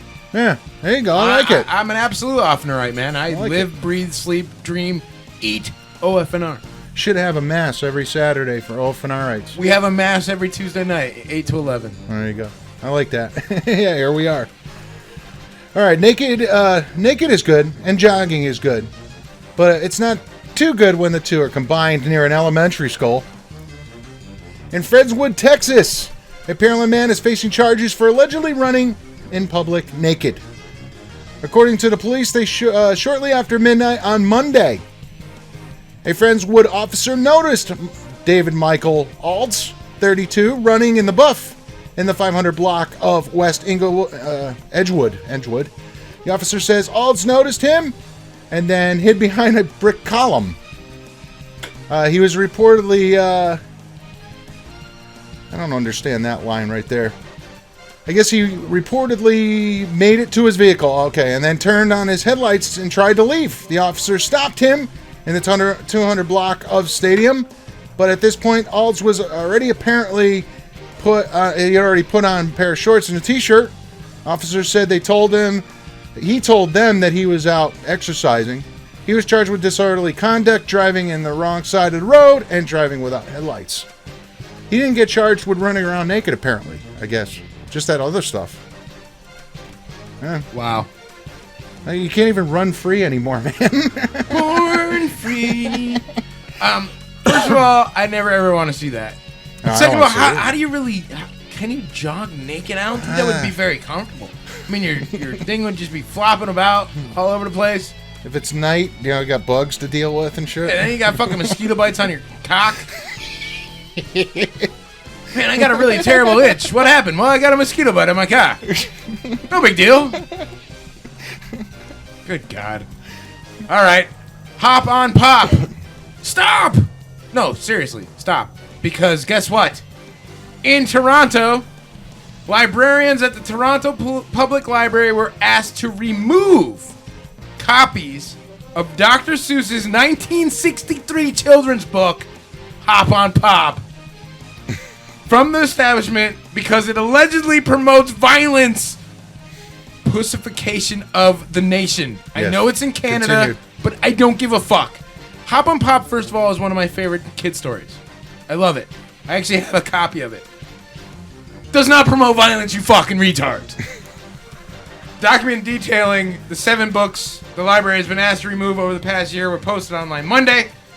Hop on Pop, quote, encourages children to use violence against their dads, according to the complaint. Wow. In addition to apologizing to fathers in Toronto, the complainant also asked that the library pay for damages resulting from the book. If your kids are jumping on you, I guarantee it's not because of Hopping on Pop, the book. I want to know who the first person is that puts the charges up that, gets their kid on this one, or whatever. Ridiculous. Materials Review Committee pointed out that the book is humorous, satirical, well-loved, and it has appeared on many, many best of children book lists. And I wish I had it in front of me. I want to do a quick reading of Hop on Pop, just to promote violence here on OFNR. Yeah. Maybe next week. It's getting late. It's getting late. I got one more story for you. Me too. All right. Dodgeball is a sport of violence, exclusion, and degradation. So when you're picking players in gym class, remember to pick the bigger, stronger kids for your team. That way you can gang up on all the weaker ones like this person here. In Waukesha County, Wisconsin, a 27-year-old Milwaukee woman faces charges accused of scrapping with a 12-year-old boy after she was hit in the face while playing dodgeball. But she told the local news that it was a big misunderstanding. Dodgeball is a popular activity at Sky Zone Indoor Trampoline Park. How come we don't have one of those here? But at a late winter birthday party, according to the criminal complaint, the dodgeball game turned ugly. Okay? Dominique Jude, a Milwaukee mom, was hit in the face with a ball, and when her son was also hit in the face, she admits she got angry. A witness told deputies Jude grabbed a 12-year-old boy, shouted profanities, and yelled for other people in the dodgeball area to hit the child with dodgeballs in the face. Okay? Jude told the local news that she did not grab the boy but said that she was only asking him how he'd like it if someone hit him in the face. Dodgeball is often criticized for promoting exemplifying bullying. But Jude said that after she was hit in the face, she wasn't bullying anyone. She was just stunned and protective of her son. She said the staff at Sky Zone did not do enough to intervene or even stop the game when she was hurt. While she maintains it's being blown out of proportion, the county district attorney this week charged her with criminal disorderly conduct. The manager at Sky Zone refused to comment on the situation, and Jude has no prior criminal record, and she's scheduled to appear in court next month and could face up to 90 days in jail. You know what? If you're playing dodgeball, expect to get hit. You know, it's just kind of part of the game. Well, cover your face if you don't want to get hit. The point is just to hit you with the ball. You know what it does say for me though is nobody likes getting hit in the face with a ball. Well, yeah. Nobody likes getting hit in the face with balls. But you can't, lose your But look, if temper you're getting and go hit- beat up a 12-year-old. So you're over saying it. you like to get hit in the face with balls? Not balls, no. But I played dodgeball when I was a kid. Nobody had a fucking problem with it. Now Listen, it seems like everybody's got a problem What you with it. did with your uncles is none of our business. What? My uncles? Yeah, you're trying to play dodgeballs. I don't want to hear about it, man. Dodgeballs. Oh, boy. All right. It's getting late, can you tell? It is. We're getting loopy. Swinging. All right. Last one for me. What are you, chicken? ID'd at KFC. Check this out. Manchester, England. A lot of stories from London this week. KFC refused to serve a 13-year-old boy because he claimed he was too young and would mess about if they gave him the food. Jake Butterworth is picking up dinner for himself and his brother, Wade, at 8 at the request of their father, who was running late from work. Butterworth approached the counter to place his order, was turned away by the staff because he would throw food, and they would only serve him if he was 18. Can you imagine? Wow. I was in shock. I only wanted a mega box, but they wouldn't let me. Mega box. But there were kids Mega box. when I went in, not eating anything and refusing to move. Father was furious, and the KFC apologized, citing previous instances where the staff had to deal with antisocial behavior from young customers. They have offered a free meal to the family as part of their apology. At that point, I would take that coupon for a free dinner and throw it right in their fucking face. Stick it up their fucking ass, man. There you go. Those are your news stories for this week. We hope you enjoyed them as much as we enjoyed telling them and finding out that people are fucking stupid. Yeah, be Hop back on here next week Pop. and we'll have new ones for you because it never stops. Dude, I can't believe that they fucking are banning Hop on Pop, dude. Yeah, That's just fucking ridiculous. Like, it's the continued pussification, man. What Sooner the or later, they're going to be taking. I mean, they got what the Tom Sawyer book is considered, because back then it was. I'm not saying it's right, but I guess it was more acceptable to speak in such ways as that book does. But now they want to take that out of schools, and now Dr. Seuss books, and it's really. Where is it going to end? Where is it going to end? Where the Wild Things Are is now going to be banned because it allows you to use your imagination. Oh my god. Do not read Where the Wild Terrible. Things Are. Do not read Hop on Pop, you fuckers. If you have a copy of Hop on Pop in your house, you should burn it because it invokes violence in children.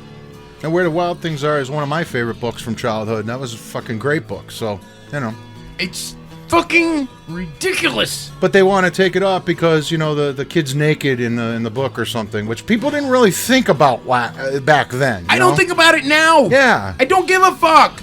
And Apparently Hop on Pop somebody's is a all good upset fucking about it. story, goddammit. You should read it to your kids. Seuss, or Sis, or Sis, or however the fuck you say it. He's a good writer, man. He has some really funny, good stories. And Hop on Pop is one of them, for fuck's sake, man. It's just really, really, really getting ridiculous. Really. We've come to the end. Yes, we come have. to the end of our show. It's 11:08. Peace the fuck out.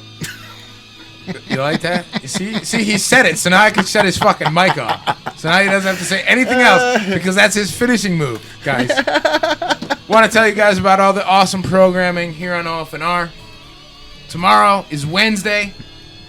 Modern rock mixed with metal, mixed with independent tunes. At 1 p.m., 1 to 4 p.m. Check out Turbo and the Asylum. Hell yeah, good stuff right there, people. Fucking awesome show right here on OFNR, syndicated. If you know of a place that syndicates shows, let us know. We're trying to get the nation syndicated on some shows. So more people can hear it. Help us out. Hit up radio stations that you know and love besides OFNR. Let them know that you've heard an awesome radio show here on OFNR and that you'd like to hear them play it. Let's see if we can't work together out there and try to get this show syndicated. Of course, at 8 p.m. tomorrow, it is Burning Rubber Radio. If it's got 4 wheels and an engine, burning rubber, baby! I want to thank Andy DeLay and the guys over at Burning Rubber, dude. Did you see the fucking OFNR Forever car they got on iRacing now? Dude, that is fucking tits, man. It is a total OFNR car that they're using in the real iRacing. Like the for real deal racing that they use. It's, of course, digital. But, like, big-time guys use this, you know? Like, real racers use this iRacing thing. And they've got an OFNR car. I'm trying to get Andy to give me, like, a code to play the game so I can play as the OFNR car. Because that would be tits on a bull. Or just tits. Thursday is Modern Rock Mixed with Metal Mixed with Independent Tunes. Friday starts off the all-independent weekend. All weekend long. All independent music. All weekend long. Nothing but independent tunes. Friday through Sunday from around the globe. When we say all independent music, we fucking mean it. Because we ain't bitches like other stations. On Sunday at 7, it's the Syndicated Syndicast Sundays at 7. The Syndicated Syndicast Sundays at 7. The Syndicated Syndicast Sundays at 7. The Metal Syndicate's awesome podcast, The Metal Syndicast, syndicated live right here on OFNR each and every week. On Monday, it's Metal Monday all day long, right up until 7, from 7 to 8. If you like wrestling as much as I like wrestling, check out Ryan Bear and Joey Etch as they do the rope break each and every week, 7 to 8, right before Raw, Monday Night Raw, that is. This week, of course, we've got big pay-per-view. Get on the WWE Network. Go get Extreme Rules. I'll be watching. Will you? And then Tuesday, we open up the Grunge Garage. It smells like Teen Spirit. All day long, 90s music from your favorite 90s artists. And some artists you've even forgotten were 90s artists. Then at 8 to 11, same bag time, same bag channel, right here on OFNR. It's the Bagman and I doing the Nation of Decimation. Next week, we've got Currents from Connecticut, from Torrington, in fact, on the air talking with us. Each and every week, we have something a little different. 2 weeks' time, we've got Blow Paste. I cannot wait for that. Of course, I cannot wait to talk to Currents either. And Revel 9 coming up, too. So, if you got a band, you're in a band, you know a band, and you think they should be talking to us here at OFNR, maybe you got a product or a business that you want to get some exposure for. Granted, it is OFNR. Let us know, you know? We like to talk to all kinds of different people and get, you know, different viewpoints from around the globe. So let us know. Let them know. Tell them to contact us. Hit us up on Facebook, Twitter, on YouTube, which now has 50,000 plus fucking views. Thank you so much to everybody following us on Twitter, all our likes on Facebook, of course, all the views on YouTube. Check out OFNR Forever, OFNRforever.com, officialfnradio.com, official fucking new radio. My name is Knob for the Bagman, because he's already said peace the fuck out. I got something to say. I'm out of here. I'll see you guys later. Peace. Thanks to Josh for, calling in before for Fear the Masses. Thanks, everybody, for listening, and we'll see you next week. Peace the fuck out, bitches. You want to say it? I turned my own mic off. Could you believe it? You want to say it again? Just Peace the fuck out, bitches.